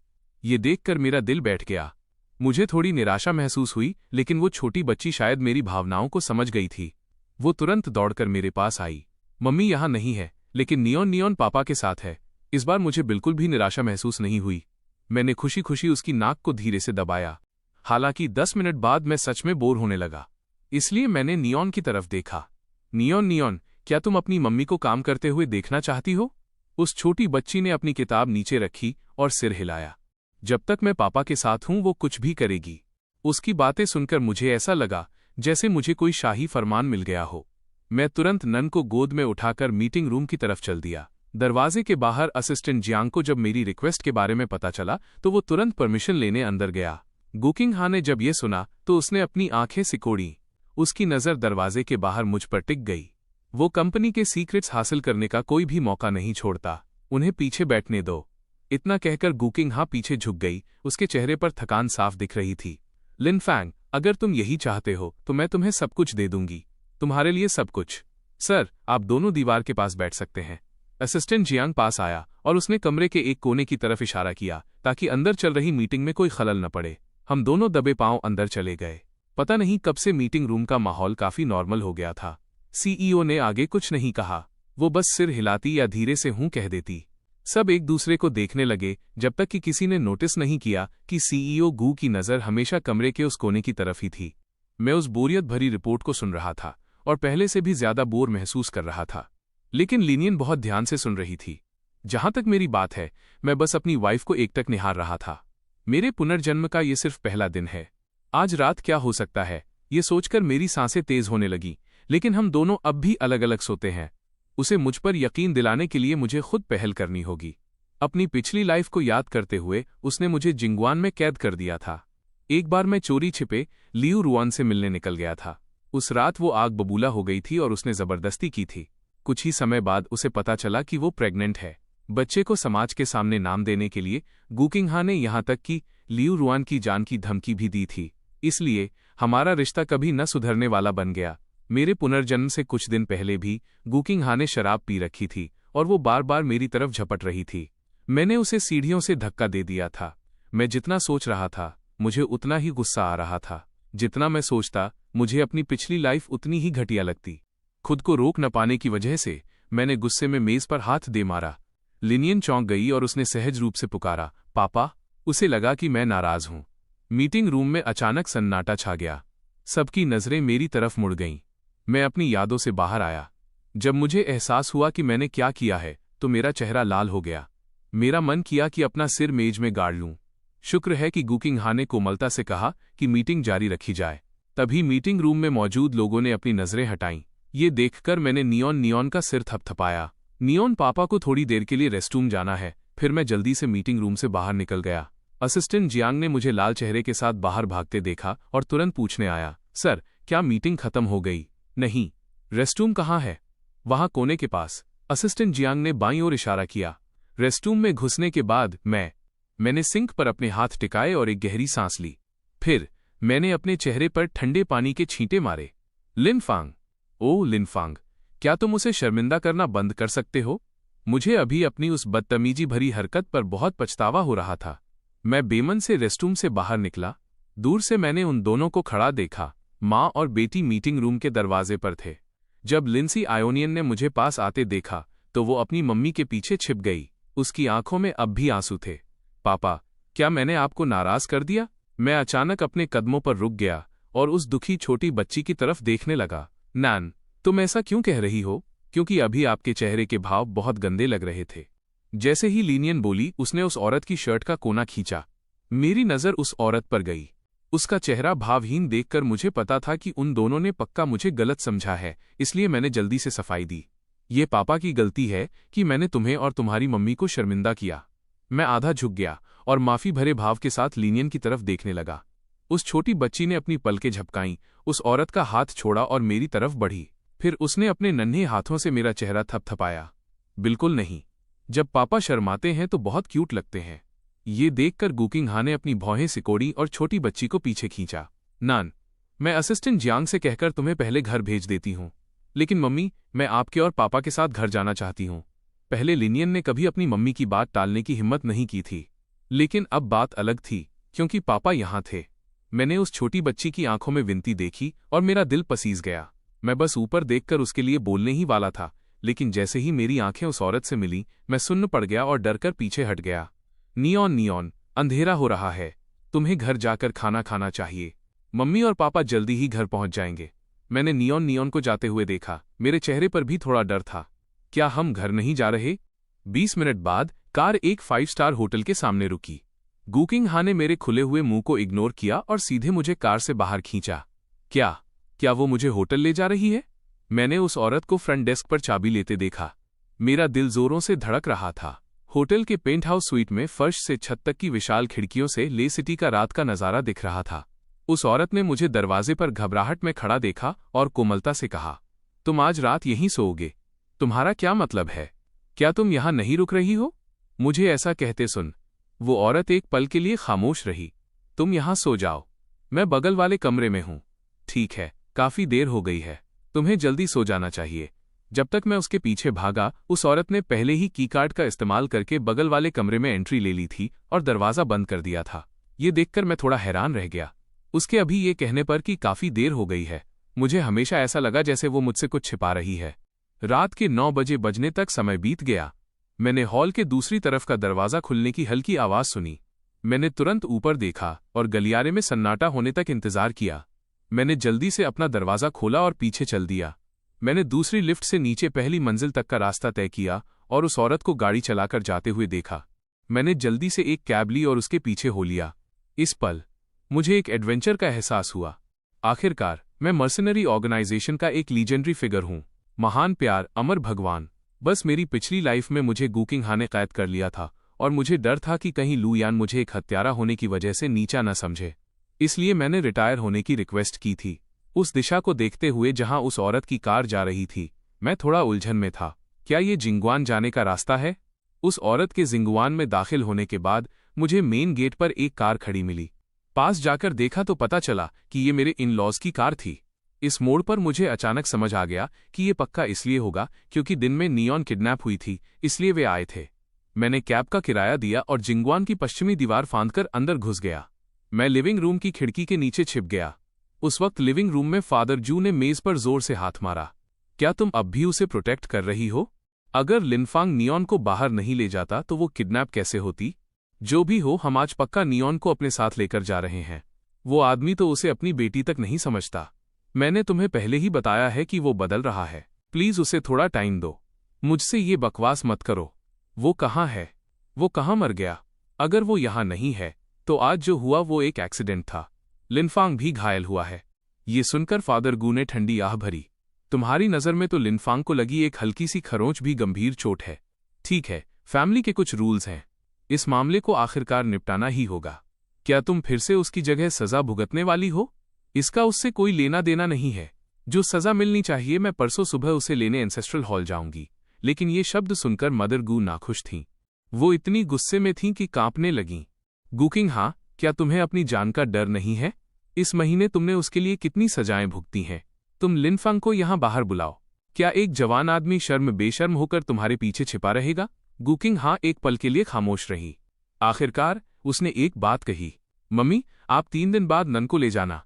ये देखकर कि गू किंग हा को मनाया नहीं जा सकता, फादर गू और मदर गू ने एक दूसरे को देखा, आगे कुछ नहीं कहा, आह भरी और जिंगवान से चले गए। इस समय आसमान से हल्की बारिश होने लगी थी। मैं खिड़की के नीचे बैठा था और बारिश की बूंदें अब भी मेरे कपड़े भिगो रही थीं। जब तक गू किंग हा होटल वापस पहुंची, रात के 10 बज चुके थे। उसने अपने कपड़े बदले, फिर मेरे दरवाजे पर आई। मैं भी अभी अभी वापस लौटा था। मैंने अपनी लाल आंखें छिपाने के लिए अपना चेहरा धोया। जैसे ही मैं रेस्टरूम से बाहर निकला, मुझे दरवाजे पर दस्तक सुनाई दी।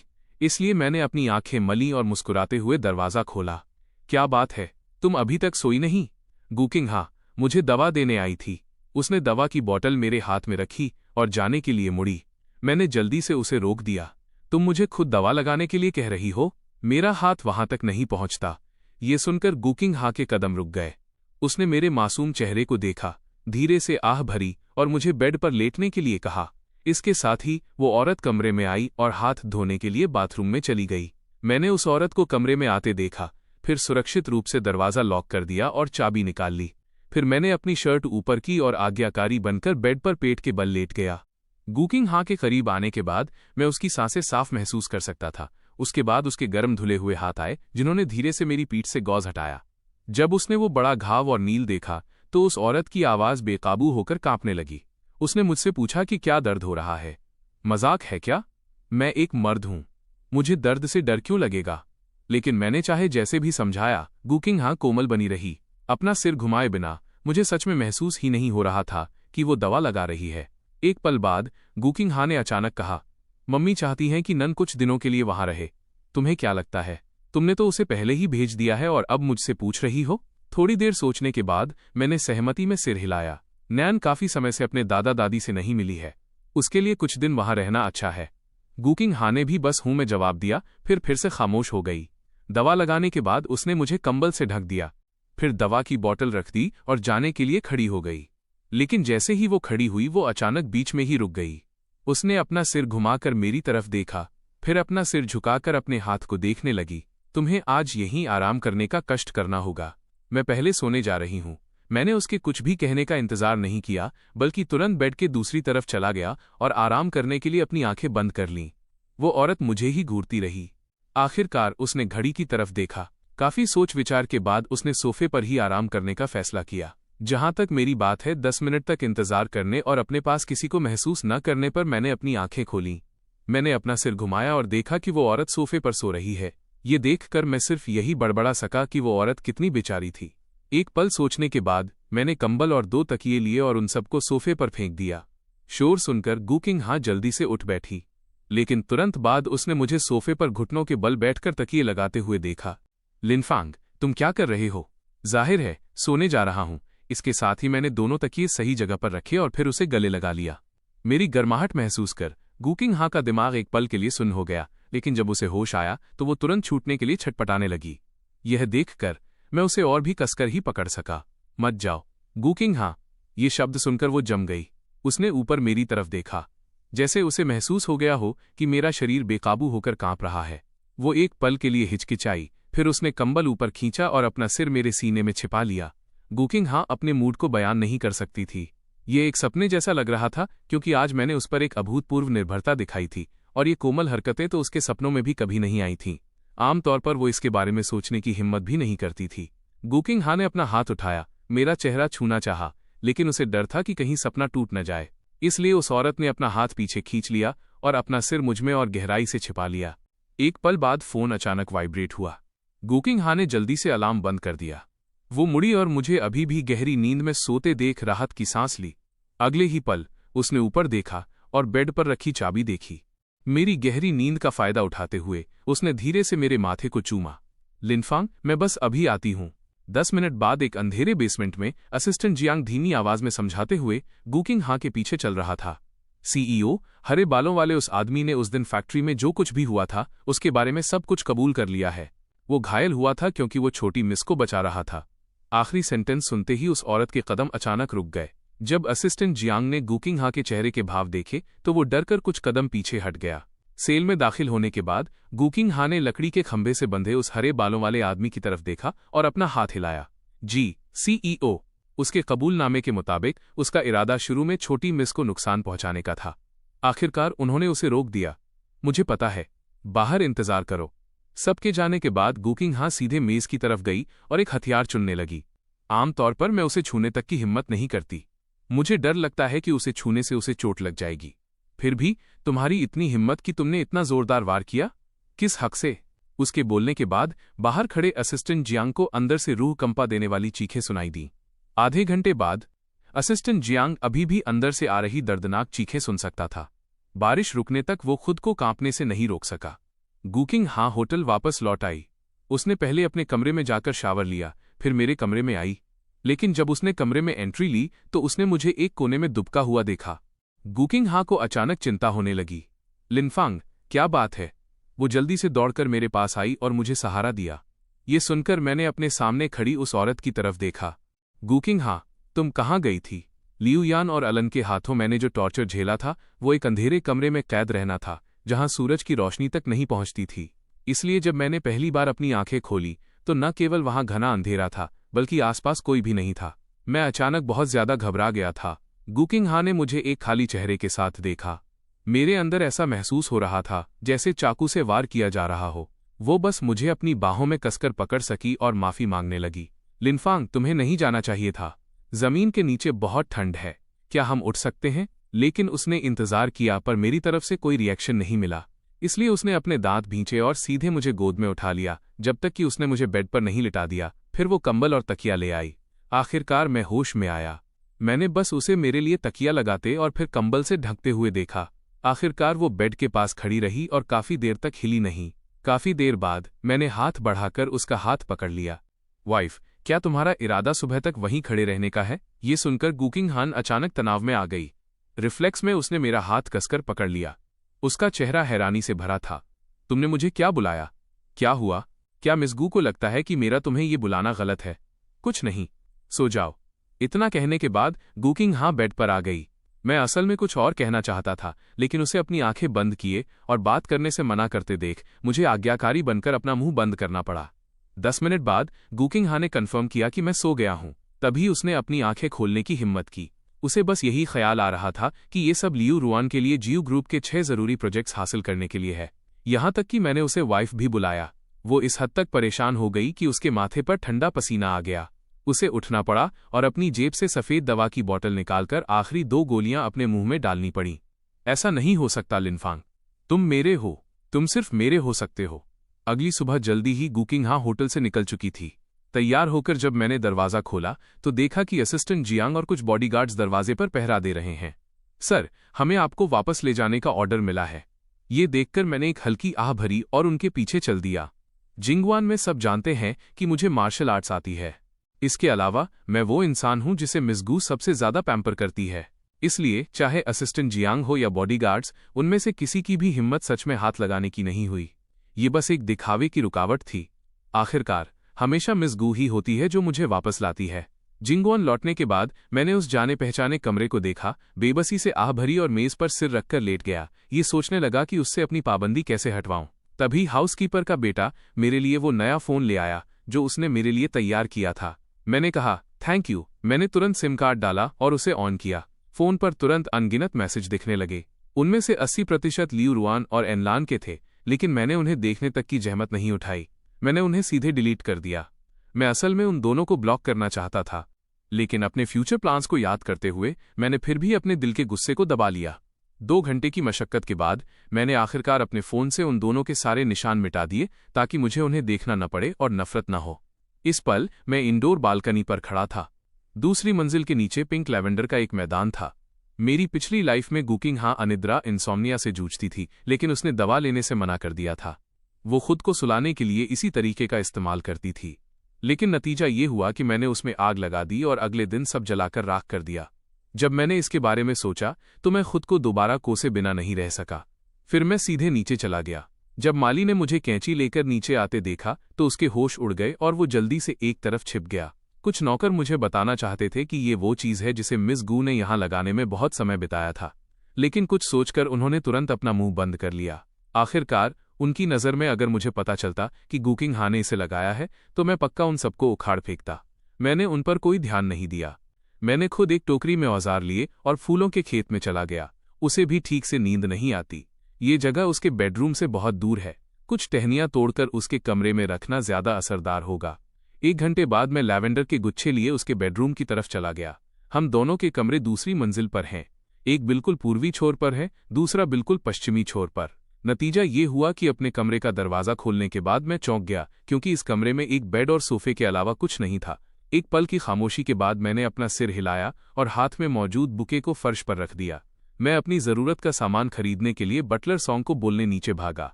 मिस्टर लिन, अगर हम इसे इस तरह करेंगे तो मुझे डर है कि आज मालकिन बटलर सॉन्ग थोड़ी मुश्किल स्थिति में थे। चिंता मत करो, मैं पक्का गुकिंगहा को सड़क पर नहीं सोने दूंगा। दूसरी तरफ गू ग्रुप में मिस गू मालिक ने कहा है कि वो कमरे को रिनोवेट करना चाहते हैं, यहाँ तक कि वह एक दीवार भी तोड़ना चाहते हैं। बटलर सॉन्ग ने आते जाते वर्कर्स को देखा। उनका चेहरा उतर गया। गुकिंगहा डॉक्यूमेंट्स पलट रही थी और कोमलता से बोली, जब तक वह जिंगवान नहीं छोड़ता उसे जो मन आए करने दो। बटलर सॉन्ग ने कटे हुए कॉल को देखा और इस स्थिति को देखते हुए अपना सिर हिलाए बिना नहीं रह सके। जब तक मैं भागता नहीं तब तक चाहे मैं जिंगवान को तहस नहस ही क्यों न कर दूं, गुकिंगहा को कोई फर्क नहीं पड़ता था। शाम को मैंने अपने माथे का पसीना पोंछा और बिल्कुल नए कमरे को देखा। मैंने संतुष्टि में सिर हिलाया। फिर मैं किचन में गया। हाउसकीपिंग सन, वो कब वापस आ रही हैं? मिस्टर लिन, मालकिन का पहले कॉल आया था। उन्होंने कहा कंपनी में कुछ काम है, वो आज रात वापस नहीं आएंगी। ये सुनकर मेरा चेहरा तुरंत गिर गया। मेरा डिनर करने तक का मन नहीं हुआ। रात के 8 बजे अचानक आसमान में तेज शोर के साथ गड़गड़ाहट हुई। कमरे में एक ठंडी रोशनी चमकी। ये देखकर मैं खिड़की की तरफ भागा। दूर चमकती बिजली और गरजते बादलों को देखते हुए मैंने जल्दी से कपड़े पहने, फिर सीधे दूसरी मंजिल की बालकनी से छलांग लगा दी। मैं कुछ बार लुढ़का और सुरक्षित लैंड हुआ। इसके बाद मैं सिक्योरिटी पेट्रोल से बचते हुए एक कोने में छिप गया। मैं दीवार फांदकर जिंगवान से निकल गया। मुझे अपनी पिछली लाइफ की एक रात याद है।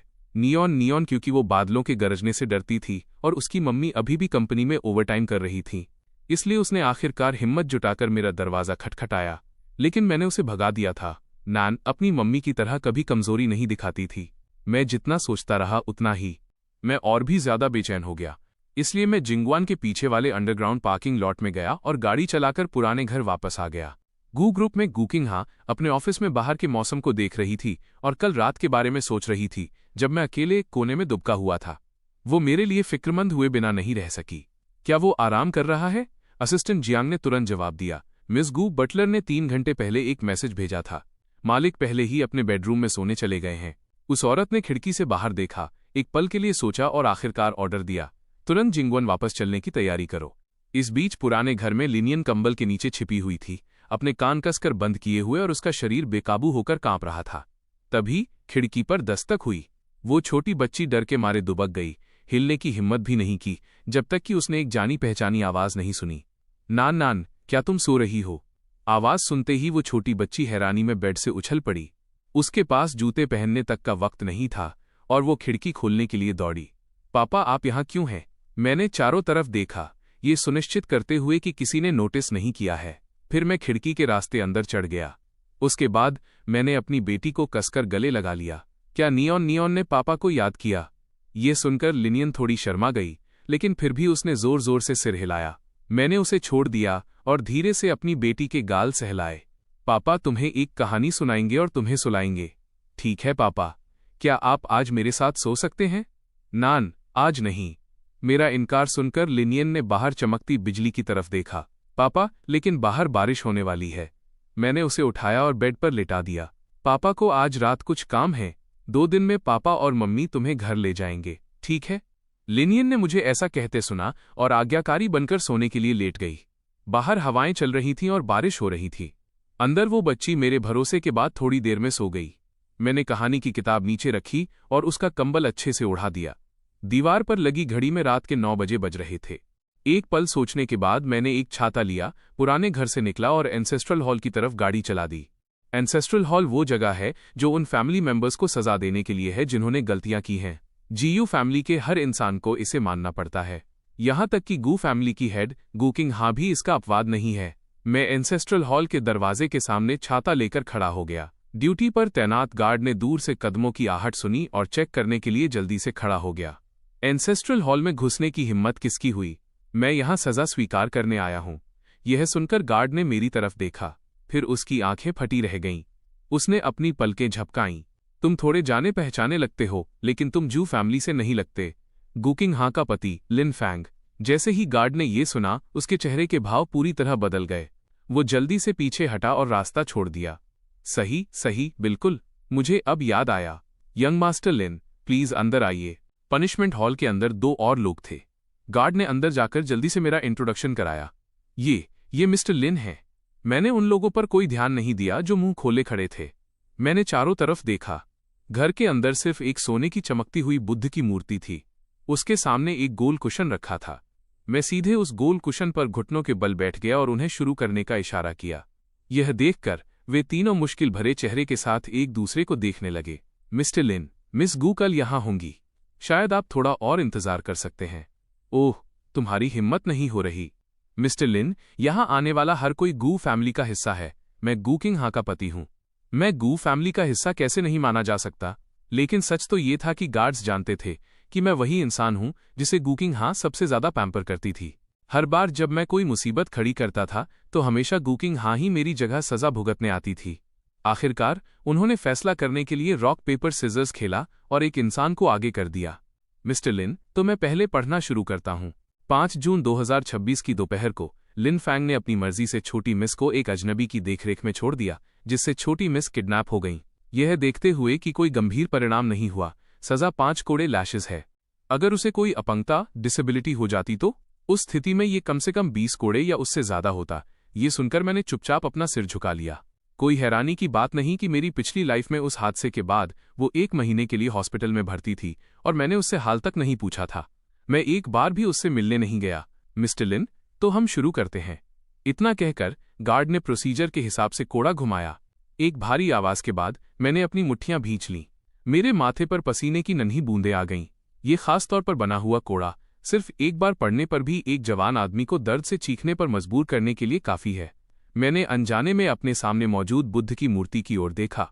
हालांकि मेरा शरीर बहुत दर्द में था, लेकिन सिर्फ ये सोचकर कि उस औरत ने मेरे लिए खामोशी से कितना कुछ सहा है, मेरा दिल और भी ज्यादा दुखने लगा। जल्द ही सजा खत्म हो गई। मिस्टर लिन, क्या आपको हमारे द्वारा डॉक्टर बुलाने की जरूरत है? उन तीनों ने मेरा सफेद पड़ा चेहरा देखा और सावधानी से पूछा। मैं लड़खड़ाते हुए अपने पैरों पर खड़ा हुआ। मेरा सजा का रिकॉर्ड मिटा दो, तुम सबको पता है ना कि क्या कहना है।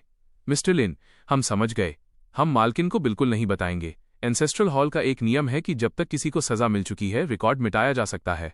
मैंने अपना कंधा पकड़ते हुए सिर हिलाया। मुझे अपनी पीठ में जलन जैसा दर्द महसूस हो रहा था। मुझे लगा कि मेरा पुराना घाव भी इससे प्रभावित हुआ है। आखिरकार मैंने छाता लिया और लड़खड़ाते हुए कार की तरफ वापस चला गया। इस बीच जिंगवान में लाइटें जल रही थीं। हर कोई मेन हॉल में कांपते हुए खड़ा था। अपने सामने मौजूद उस औरत की तरफ देखने की हिम्मत किसी की नहीं थी। गूकिंग हा सर्विलांस मॉनिटर को घूर रही थी।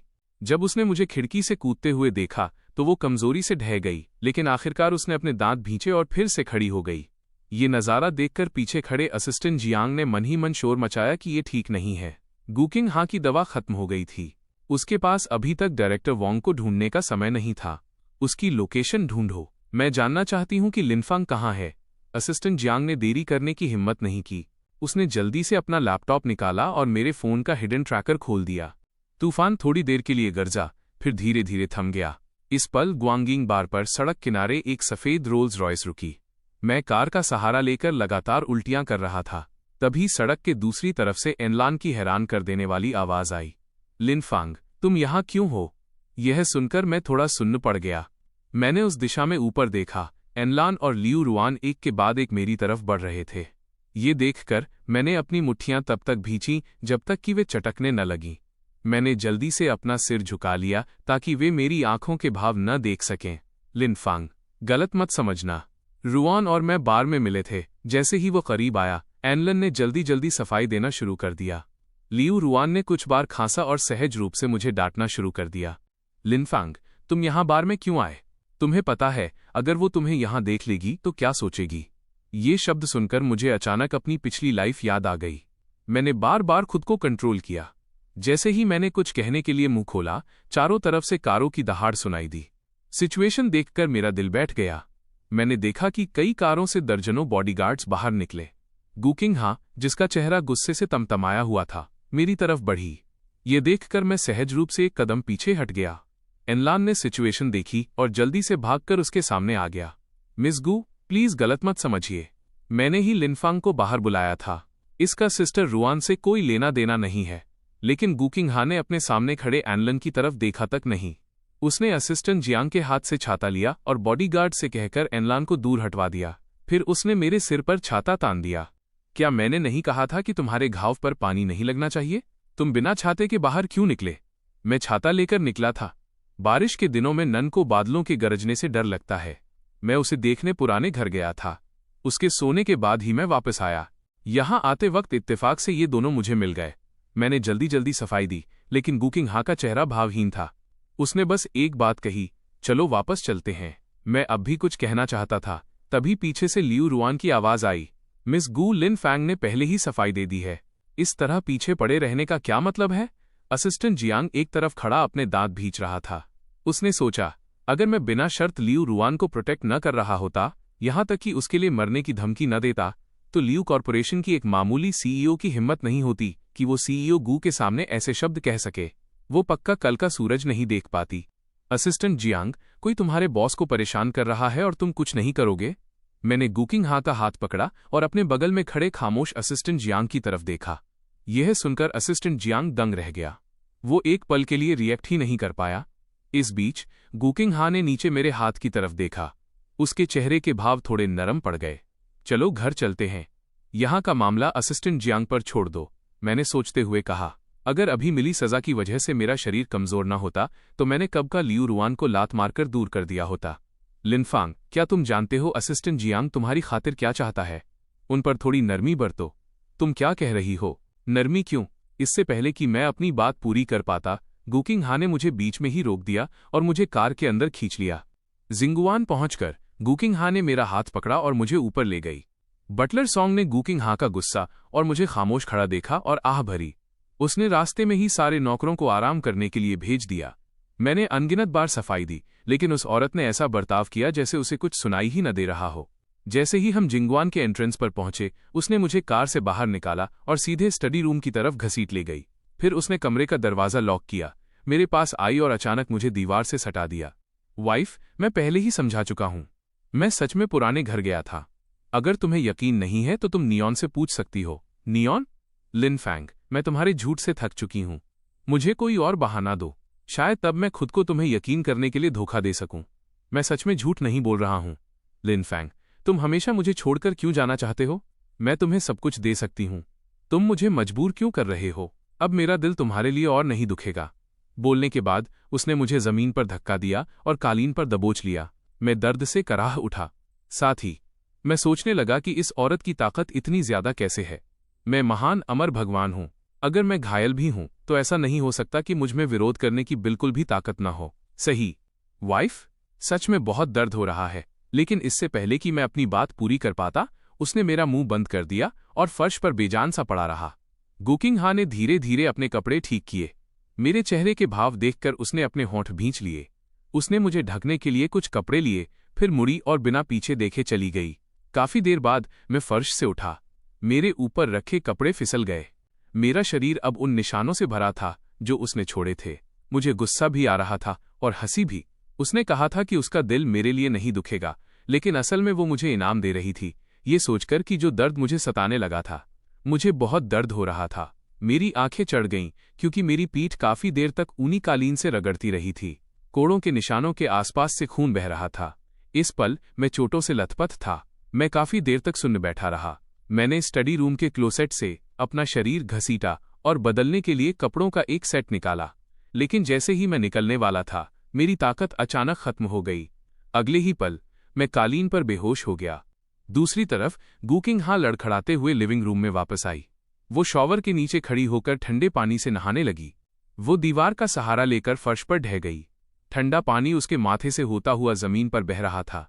अगले दिन गुकिंग हा मेरे बेडरूम के दरवाजे पर गई, लेकिन उसने काफी देर तक दस्तक दी पर कोई जवाब नहीं मिला। यह देखकर वो औरत पछतावे से भर गई। वो काफी देर तक बेडरूम के दरवाजे का सहारा लेकर खड़ी रही, फिर मुड़कर जिंगवान से चली गई और एंसेस्ट्रल हॉल पहुंची। मिस, आप आ गईं। एंसेस्ट्रल हॉल के स्टाफ ने गुकिंग हा को देखा और जल्दी से ग्रीट करने आगे आए। उस औरत ने ग्रीट करने वाले लोगों पर कोई ध्यान नहीं दिया। वो सीधे अंदरूनी हॉल की तरफ चली गई।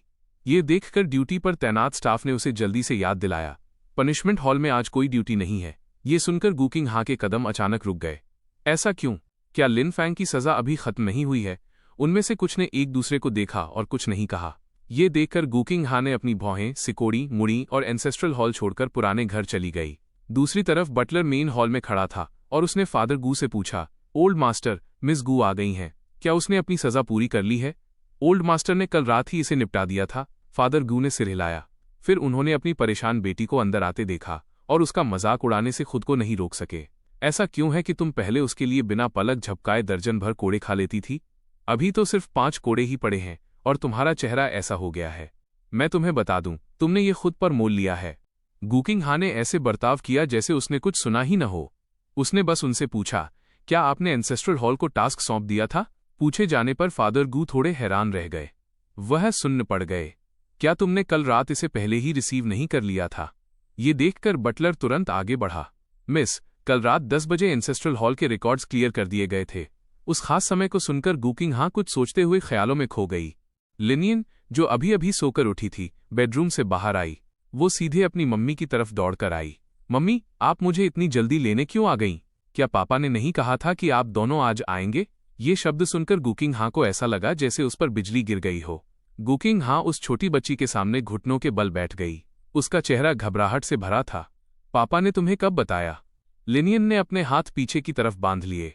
वो नियोन ने आगे अपनी मम्मी को क्या बताया होगा? उसने अपना सिर हिलाया और अपना शरीर झुलाने लगी। पापा ने मुझे इसे सीक्रेट रखने के लिए कहा था। ये सुनकर गुकिंग हा की आवाज तुरंत कुछ शेड्स और ठंडी हो गई। Leans I on. मम्मी, नाराज मत हो, मैं आपको बता दूंगी, ठीक है, लेकिन आप पापा को नहीं बता सकती। गुकिंग हा ने तुरंत वादा किया। ये देखकर कि उसने कसम खाई है। छोटी बच्ची खिलखिलाकर हंसी और बोली, पापा ने मुझे तब बताया था जब वो कल रात मुझे सुला रहे थे। गुकिंग हा को अभी भी उसके आगे बोलने का इंतजार करते देख लिनियन ने एक पल के लिए सोचा। फिर उसने आगे कहा, पापा जानते थे कि मुझे बादलों की गड़गड़ाहट से डर लगता है, इसलिए वो कल रात खास तौर पर मेरे पास रुकने आए थे। उन्होंने मेरे सोने तक इंतजार किया और फिर चले गए। वो किस समय आए थे? ये सुनकर लिन योनियन ने अपनी मम्मी की तरफ अपराधी भाव से देखा। उसकी आवाज कुछ शेड्स और धीमी हो गई। पापा 9 बजे आए थे। वो करीब आधे घंटे बाद चले गए। इसके बाद फादर गू अपने हाथ धोकर बाहर आए। उन्होंने अपनी बेटी को जल्दी में निकलते देखा और लिन शाओनियन ने भी अपनी मुट्ठियां भींच रखी थीं। उसका चेहरा घबराहट से भरा था।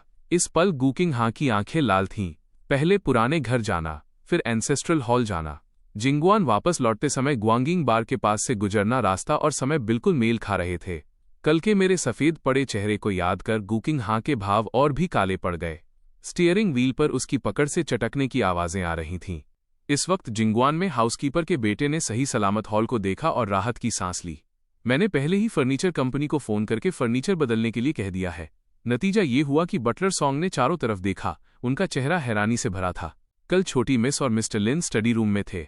शायद वहां कुछ बदलने की ज़रूरत हो। ओह, क्या मिस्टर लिन मेन बिल्डिंग में नहीं है?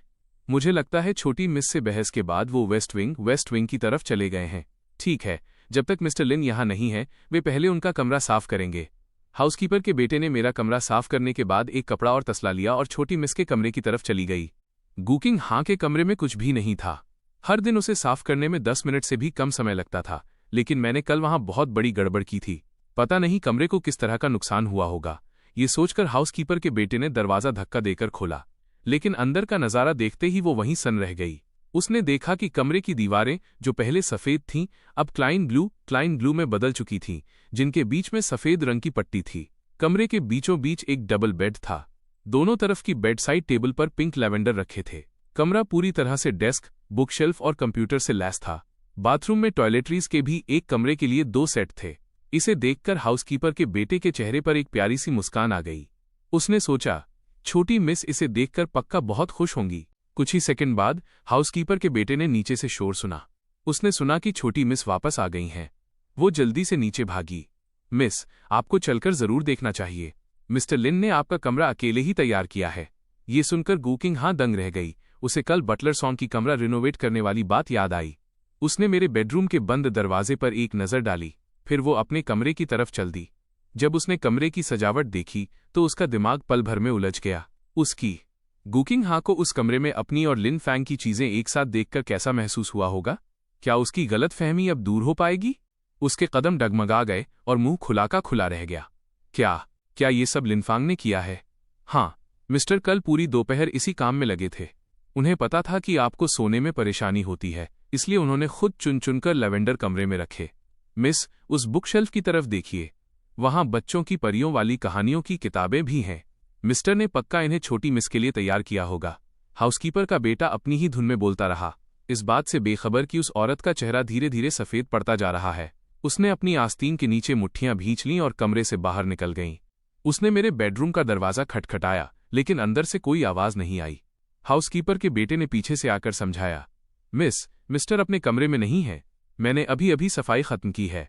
ये सुनकर गुकिंग हां की पलकें बेकाबू होकर फड़कने लगीं। ये ख्याल कि शायद मैं जिंगवान छोड़कर चला गया हूं, उसके दिल को फिर से दुखाने लगा। तभी हाउसकीपर के बेटे ने उसका उतरा हुआ चेहरा देखा और कहा, मिस्टर शायद वेस्ट विंग में होंगे। पेट्रोल स्टाफ ने उन्हें बाहर जाते भी नहीं देखा। गुकिंग हां को ये बात सही लगी। उसने तुरंत लोगों को वहां ढूंढने भेजा और खुद मेरा फोन ट्रैक करने और सीसीटीवी फुटेज देखने स्टडी रूम की तरफ भागी। लेकिन जैसे ही उसने स्टडी रूम का पासवर्ड डाला और दरवाज़ा खोला, डर के मारे उसके चेहरे का सारा खून सूख गया। उसे चक्कर आने लगे और वो जमीन पर गिर पड़ी। अगले ही पल वो घिसटते हुए आगे बढ़ी और मेरे बेहोश शरीर को अपनी बाहों में भर लिया। कालीन पर खून का दाग डरावना था और मेरा चेहरा बुखार से तमतमा रहा था। मेरा पूरा शरीर तप रहा था और पीठ के घाव का मवाद सूख चुका था। गुकिंग हां ने मुझे अपने कंधे का सहारा दिया। जब उसने मेरी शर्ट उठाकर पीठ पर वो कोड़ों के लंबे निशान देखे तो उसकी आंखों के सामने धुंधलापन छा गया। वो जोर से चिल्लाई, कोई है? वह लड़खड़ाती हुई मुझे अस्पताल ले गई। एग्जामिनेशन रूम में डॉक्टर मेरे घावों का इलाज कर रहे थे। डायरेक्टर वोंग, क्या हमें पुलिस को बुलाना चाहिए? ये घाव बहुत डरावने हैं। डायरेक्टर वोंग ने मेरी धीमी सांसों और जख्मों को देखा। उन्होंने अपनी भौहें सिकोड़ी। मैं इस मामले को देख लूंगा, पहले इन्हें ऑपरेटिंग रूम ले जाओ और सर्जरी की तैयारी करो। इतना कहकर उन्होंने अपने ग्लव्स उतारे और बाहर निकल गए। गलियारे में घुटनों के बल बैठी गुकिंग हां को देखकर उन्होंने वो डांट भरे शब्द निगल लिए जो वो कहने वाले थे। हालांकि वो मुझे ज्यादा पसंद नहीं करते थे, लेकिन इस बार उन्हें लगा कि गुकिंग हां ने हद पार कर दी है। उस औरत ने अपना सिर घुटनों में छिपा रखा था। जब उसे किसी के पास आने का एहसास हुआ तो वो एक पल खामोश रही और फिर पूछा, लिनफांग? वो कैसा है? पुराना घाव फिर से फट गया है। इस बार नए जख्म का समय पर इलाज नहीं हुआ। उनकी पूरी पीठ सूज गई है और इन्फेक्शन फैल गया है। इसी वजह से तेज बुखार कम नहीं हो रहा है। सिचुएशन बहुत क्रिटिकल है। डायरेक्टर वोंग ने गोलमोल बात की, लेकिन दोनों हकीकत साफ समझ रहे थे। काफी देर बाद गु किंग हा ने अपनी पूरी ताकत जुटाकर बस कुछ शब्द कहे, तो आपको ही कष्ट करना होगा। डायरेक्टर वोंग दंग रह गए। ये पहली बार था जब उन्होंने गु किंग हा को ऐसे शब्द बोलते सुना था। मैं अपनी पूरी कोशिश करूंगा। इस बीच क्या लिन फैंग इस गंभीर स्थिति से बाहर निकल पाएगा, और क्या गु किंग हा को अपनी इस गलती का पछतावा हमेशा के लिए बदल देगा? मर्सिनरी ऑर्गेनाइजेशन में गुआ डियाओ आराम से चाय पी रही थी, लेकिन अगले ही पल कोई अंदर भागता हुआ आया। बॉस, हॉस्पिटल में एक दोस्त ने बताया कि गु किंग हा का पति घायल है और हॉस्पिटल के ऑपरेटिंग रूम में है। गुयू डियाओ के हाथ में मौजूद कप चकनाचूर हो गया। वो झटके से खड़ी हो गई। तुमने क्या कहा? वो किस हॉस्पिटल में है? तियानान हॉस्पिटल। इसी समय हॉस्पिटल के ऑपरेटिंग रूम के बाहर गु किंग हा ने डायरेक्टर वोंग को गंभीर चेहरे के साथ बाहर आते देखा। उसका दिल बैठ गया। इन्फेक्शन की वजह से सिस्टेमिक सेप्सिस हो गया है। वो अभी कोमा में है। हम उसका ब्लड ट्रांसफ्यूजन करने जा रहे हैं। इसमें कुछ रिस्क होंगे। प्लीज यहां साइन कर दीजिए। यह सुनकर गु किंग हा ने अपने हाथ में मौजूद क्रिटिकल कंडीशन नोटिस को देखा। उसकी आंखों के सामने अंधेरा छा गया। चिंगहान, हम अब और देरी नहीं कर सकते। डायरेक्टर वोंग ने सिर झुकाए खामोश खड़ी उस औरत को देखा और उसे दोबारा याद दिलाया। गु किंग हा ने सख्ती से अपना हाथ उठाया और एक मशीन की तरह अपने नाम के साइन कर दिए। आखिरकार डायरेक्टर वोंग को वापस ऑपरेटिंग रूम में जाते देख अचानक उसके शरीर की सारी ताकत खत्म हो गई। वो जमीन पर ढह गई। समय एक एक सेकंड करके बीतता रहा। दीवार के कोने में दुबकी वो औरत टस से मस नहीं हुई। ऑपरेटिंग रूम के ऊपर की लाइट अभी भी लाल थी। पता नहीं कितना समय बीत गया, पर वो लाल लाइट बुझ गई। उस औरत ने मुश्किल से अपना सिर उठाया और बेजान आंखों से बाहर आने वाले शख्स की तरफ देखा। डायरेक्टर वोंग ने अपने माथे का पसीना पोंछा। उन्हें देखते ही उन्होंने एक गहरी आह भरी। वे सीधे पास आए। वो अब ठीक है। उसे थोड़ी देर में आईसीयू में शिफ्ट कर दिया जाएगा। ये शब्द सुनते ही गु किंग हा का तनाव से भरा शरीर अचानक ढीला पड़ गया। उसके मुंह से बस डायरेक्टर वोंग के शब्द ही बार बार निकल रहे थे। वो अब ठीक है। ये देखकर डायरेक्टर वोंग फार्मेसी काउंटर की तरफ भागे। फिर वे वापस आए और गु किंग हा को एक सेडेटिव शॉट लगाया और कुछ दवाएं दी। एक पल बाद वे गु किंग हा को गोद में उठाकर एक हॉस्पिटल रूम में ले गए। बेहोश गु किंग हा को देखकर डायरेक्टर वोंग थकान के मारे एक कुर्सी पर बैठ गए। शाम को गु युआ डियाओ बेड के पास बैठी थी। उसके चेहरे के भाव गंभीर थे। इसी पल हॉस्पिटल रूम का दरवाजा खुला। एक औरत फोल्डर लिए कमरे में दाखिल हुई। डायरेक्टर गु, ये इंजरी असेसमेंट रिपोर्ट है। डियाओ ने रिपोर्ट ली। वो उसे जितना पढ़ती गई उसकी आंखें उतनी ही लाल होती गईं। फिर उसने अपनी नज़र मेरी तरफ घुमाई। लिनफांग, क्या तुम्हें एसएनएम पसंद है? लेकिन अपनी बात के बीच में ही डियाओ को भी लगा कि कुछ गलत है। वो एक पल के लिए खामोश रही। उसने मन ही मन सोचा, लिनफांग, क्या तुम यही लाइफ चाहते थे? दूसरे हॉस्पिटल रूम में चिंग हा ने अपनी आंखें खोली और झटके से उठ बैठी। चिंग हा, तुमने अभी दवा ली है, थोड़ा आराम करो। लिनफांग, ठीक है, चिंता मत करो। डायरेक्टर वोंग ने तुरंत उसे सहारा दिया, लेकिन गु किंग हा ने उनका हाथ झटक दिया। फिर उसने अपना सिर पकड़ लिया। अगले ही पल उसने डायरेक्टर वोंग की तरफ देखा। लिनफांग कहाँ है? उसका ख्याल कौन रख रहा है? ये सुनकर डायरेक्टर वोंग का चेहरा जम गया। काफी देर तक उनके मुंह से शब्द नहीं निकले। उनके हाव भाव देखकर गु किंग हा ने तुरंत अपने हाथ के पीछे से आईवी सुई निकाल दी। उसने डायरेक्टर वोंग को धक्का दिया और रूम से बाहर भागी। कुछ ही पलों बाद मेरे रूम का दरवाजा जोर से खोला गया। गु किंग हा कमरे में दाखिल हुई और उसने एक औरत को बेड के पास बैठे देखा। आगे क्या होगा? क्या गु किंग हा और गु युआ डियाओ के बीच कोई टकराव होगा? जो तौलिए से मेरे माथे का पसीना पोंछ रही थी। तुम कौन हो?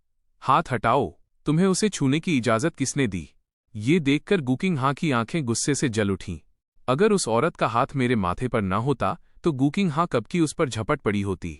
गु किंग हा का ये इमोशनल रूप देखकर डाओ का हाथ एक पल के लिए रुका। उसने गु किंग हा की तरफ देखा और तौलिया बेसिन में फेंक दिया। डायरेक्टर गु, आपने उसका ये हाल कर दिया? क्या इसलिए क्योंकि आप उसे इसलिए परेशान कर रही हैं क्योंकि उसके पीछे कोई ताकतवर परिवार नहीं है? आप उसे खिलौना समझती हैं या प्रेमी? डाओ अपनी कुर्सी पर पीछे झुक गई और अपने सामने खड़ी औरत को परखने लगी। क्या तुम मेरे परिवार के मामलों में दखल देने की कोशिश कर रही हो? ये सुनकर डाओ ने कुछ नहीं कहा।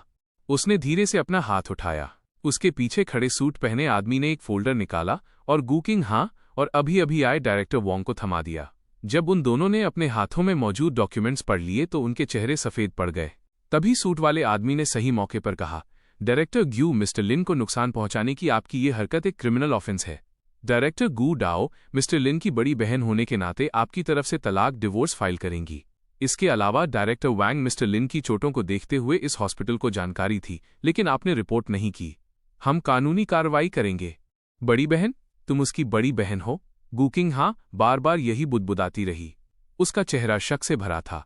गू युओ ने कोई जवाब नहीं दिया, वो बस टकटकी लगाकर गूकिंग हाँ को देखती रही। गूकिंग हाँ ने भी तुरंत रिएक्ट किया, मैं उसे तलाक नहीं दूंगी। मुझे डर है कि ये फैसला डायरेक्टर गू के हाथ में नहीं है। हमारे पास जो डॉक्यूमेंट्स हैं उसके लिए हमें आपकी सहमति की बिल्कुल जरूरत नहीं है। जब दोनों के बीच ये तनाव चल रहा था, मैंने करवट लेकर लेटे हुए अपनी आंखें खोली। पहली छवि जो दिखी वो गू युआ डियाओ का चेहरा और एक अजनबी था। दीदी, आप यहाँ क्यों हैं? मेरी आवाज सुनकर गूकिंग हाँ ने सहज रूप से आगे बढ़ना चाहा, लेकिन गुआ डाओ को वहां देखकर वो रुक गई। तुम जाग गए? क्या तुम्हें भूख लगी है? क्या तुम कुछ खाना चाहते हो? गू युआ डियाओ बेड के पास बैठ गई। उसने अपनी उंगलियों से मेरे चेहरे पर आ रहे बालों को कान के पीछे किया। मैं थोड़ा हिला। मेरे पूरे शरीर में दर्द की तेज लहरें उठीं, जिससे अनजाने में मेरी भौहें सिकुड़ गईं। यह देखकर डाओ का दिल दुख उठा। उसने जल्दी से पानी लिया और मेरे मुंह में स्ट्रॉ लगा दिया। हिलो मत। लिन फैंग, तुम फिर से अपनी ये हालत क्यों बना लेते हो? मैं हॉस्पिटल में क्यों हूं? किंग हाँ कहाँ है? ये सुनकर गू युओ ने दरवाजे पर खड़ी गूकिंग हाँ की तरफ देखा और तंज कसा। तुम अभी मौत के मुंह से होकर आए हो और फिर भी कोई तुम्हें देखने नहीं आया। अगर मैं यहां तुम्हारा ख्याल रखने के लिए ना होती तो किसी को पता भी नहीं चलता कि तुम मर गए। डायरेक्टर वोंग खामोश रहे। गूकिंग हाँ बोलना चाहती थी, लेकिन उसे समझ नहीं आ रहा था कि क्या कहे। इस मोड़ पर मुझे सब याद आने लगा कि पहले क्या हुआ था। कपड़े बदलने के बाद मैं बेहोश हो गया था। अब मैं डायरेक्टर वोंग के हॉस्पिटल में हूं तो पक्का गूकिंग हाँ को सब पता चल गया होगा। ये सोचकर मैंने उठने की कोशिश की। तुम क्या कर रहे हो? डाओ ने मेरी हरकत देखी और मुझे सहारा दिया। मेरे लिए डायरेक्टर वोंग को बुलाओ, मुझे उनसे कुछ पूछना है। मेरे और डायरेक्टर वोंग के बीच क्या बातचीत होगी? क्या गूकिंग हाँ और मेरी बड़ी बहन के बीच का ये झगड़ा कोई नया मोड़ लेगा? मैं उठना चाहता था, लेकिन मेरा पूरा शरीर हिल नहीं रहा था। मैं सिर्फ खिड़की की तरफ करवट लेकर लेटा रह सका। डायरेक्टर वोंग ने अपना नाम सुना। उनके चेहरे पर अजीब से भाव थे। उन्होंने मन ही मन सोचा, क्या वो इंजरी असेसमेंट चाहता है? जब गूकिंग हाँ ने मुझे होश में आते ही डायरेक्टर वोंग के बारे में पूछते सुना तो उसने भी यही सोचा। डाओ की नजरों को झेलते हुए डायरेक्टर वोंग जल्दी से बेड के उस हिस्से की तरफ आए जहां से मैं उन्हें देख सकूं। मिस्टर लीन, मैं यहां हूं। गूकिंग हाँ कहाँ है? क्या वो यहां नहीं है? डायरेक्टर वोंग हकलाने लगे, कुछ बोल नहीं पाए। मैंने उनके परेशान चेहरे को देखा। मेरा दिल और भी बेचैन हो गया। मैंने दर्द के बावजूद खुद को बैठने पर मजबूर किया। मैं इतना घायल हूं, वो ठीक कैसे हो सकती है? क्या होगा अगर उसका हिस्टीरिया फिर से उभर आया और उसने खुद को फिर से चोट पहुंचा ली? लिन फांग, शांत हो जाओ। अगर तुम नाराज भी हो तो तुम अपने शरीर को नजरअंदाज नहीं कर सकते। मुझे बताओ तुम क्या करना चाहते हो? गुओ ने मेरे कंधों को पकड़ लिया ताकि मैं हिल न सकूं। मैं गूकिंग हाँ को देखना चाहता हूं। गूकिंग हाँ कहाँ है? इस पल गूकिंग हाँ को किसी और चीज की परवाह नहीं थी। उसने जल्दी से कुछ कदम बढ़ाए और बेड के पास आ गई। लिन फांग, मैं यहां हूं। उसकी आवाज सुनकर मैंने ऊपर देखा और उस औरत के चेहरे पर पछतावा देखा। हालांकि उसकी हालत अच्छी नहीं थी, लेकिन वो कुल मिलाकर ठीक लग रही थी। मैं राहत की सांस लिए बिना नहीं रह सका। फिर मैंने अपना हाथ बढ़ाया। क्या तुम ठीक हो? मेरी चिंता देखकर गूकिंग हाँ अपने आंसू नहीं रोक सकी। उसने तुरंत मेरा हाथ कसकर पकड़ लिया। बाकी सब एक दूसरे को हैरानी से देख रहे थे। आखिरकार घायल इंसान वो नहीं था जो ठीक था। क्या तुम ठीक हो? मैंने पहली बार ऐसी स्थिति देखी है। सूट वाले आदमी ने यह नजारा देखा। एक वकील के रूप में अपने कई सालों के अनुभव के साथ उसने यह नतीजा निकाला कि मुझे धमकाया गया है। मिस्टर लिन, डरिए मत, मिस्टर याओ आपको इंसाफ दिलाएंगे। ये सुनकर मैंने अपनी भौहें थोड़ी सिकोड़ी। मेरे सामने की छवि भी धुंधली हो गई। ये देखकर गूकिंग हाँ ने मुझे करवट लेकर लेटने में मदद की। मुझे दिलासा देते हुए उसने कहा, लिनफांग, मैं ठीक हूं। क्या तुम पहले लेट सकते हो? उस जानी पहचानी गर्माहट को पास महसूस कर मेरी पलकें भारी हो गईं। फिर मैंने उसका हाथ कसकर भींचा और शांति से सो गया। डाओ ने ये नजारा देखा। उसने गुस्से में कुछ बार हूं किया, लेकिन आखिरकार वो सिर्फ कुछ कदम पीछे हटकर हॉस्पिटल रूम के कोने में बैठ सकी। और गूकिंग हाँ ने उसे रास्ता देते देख मौका पाकर मेरे बगल में बैठ गई। मेरे आंखें बंद करने के बाद हॉस्पिटल रूम में फिर से सन्नाटा छा गया। एक पल बाद गूकिंग हाँ ने मुझे कंबल से ढक दिया और अपनी आंखों से डायरेक्टर वोंग को जाने का इशारा किया। डाओ ने भी सूट वाले आदमी को विदा कर दिया। अब कमरे में हम 3 ही बचे थे। गुकिंग हा ने एक सवाल पूछते हुए मेरा चेहरा पोंछा। डायरेक्टर गु भी चिंगसियांग अनाथालय ऑर्फनेज से आई हैं, इसलिए डायरेक्टर जियू मेरा बैकग्राउंड बहुत अच्छी तरह जानती हैं। हाल के सालों में गुआ कॉरपोरेशन ने शहर ए में खुद को जल्दी से स्थापित कर लिया है। ये जियू कॉरपोरेशन के बराबर की ताकत बन गई है। एक कॉम्पिटिटर के रूप में मुझे अभी भी बेसिक इन्फॉर्मेशन की जरूरत है ना? उसका असली नाम गुआ लिनफांग है। लिन फैमिली द्वारा गोद लिए जाने के बाद उसने सिर्फ पहले 2 शब्द ही रखे। हालांकि दोनों बात कर रहे थे, लेकिन उनकी नजरें मुझ पर ही टिकी थीं।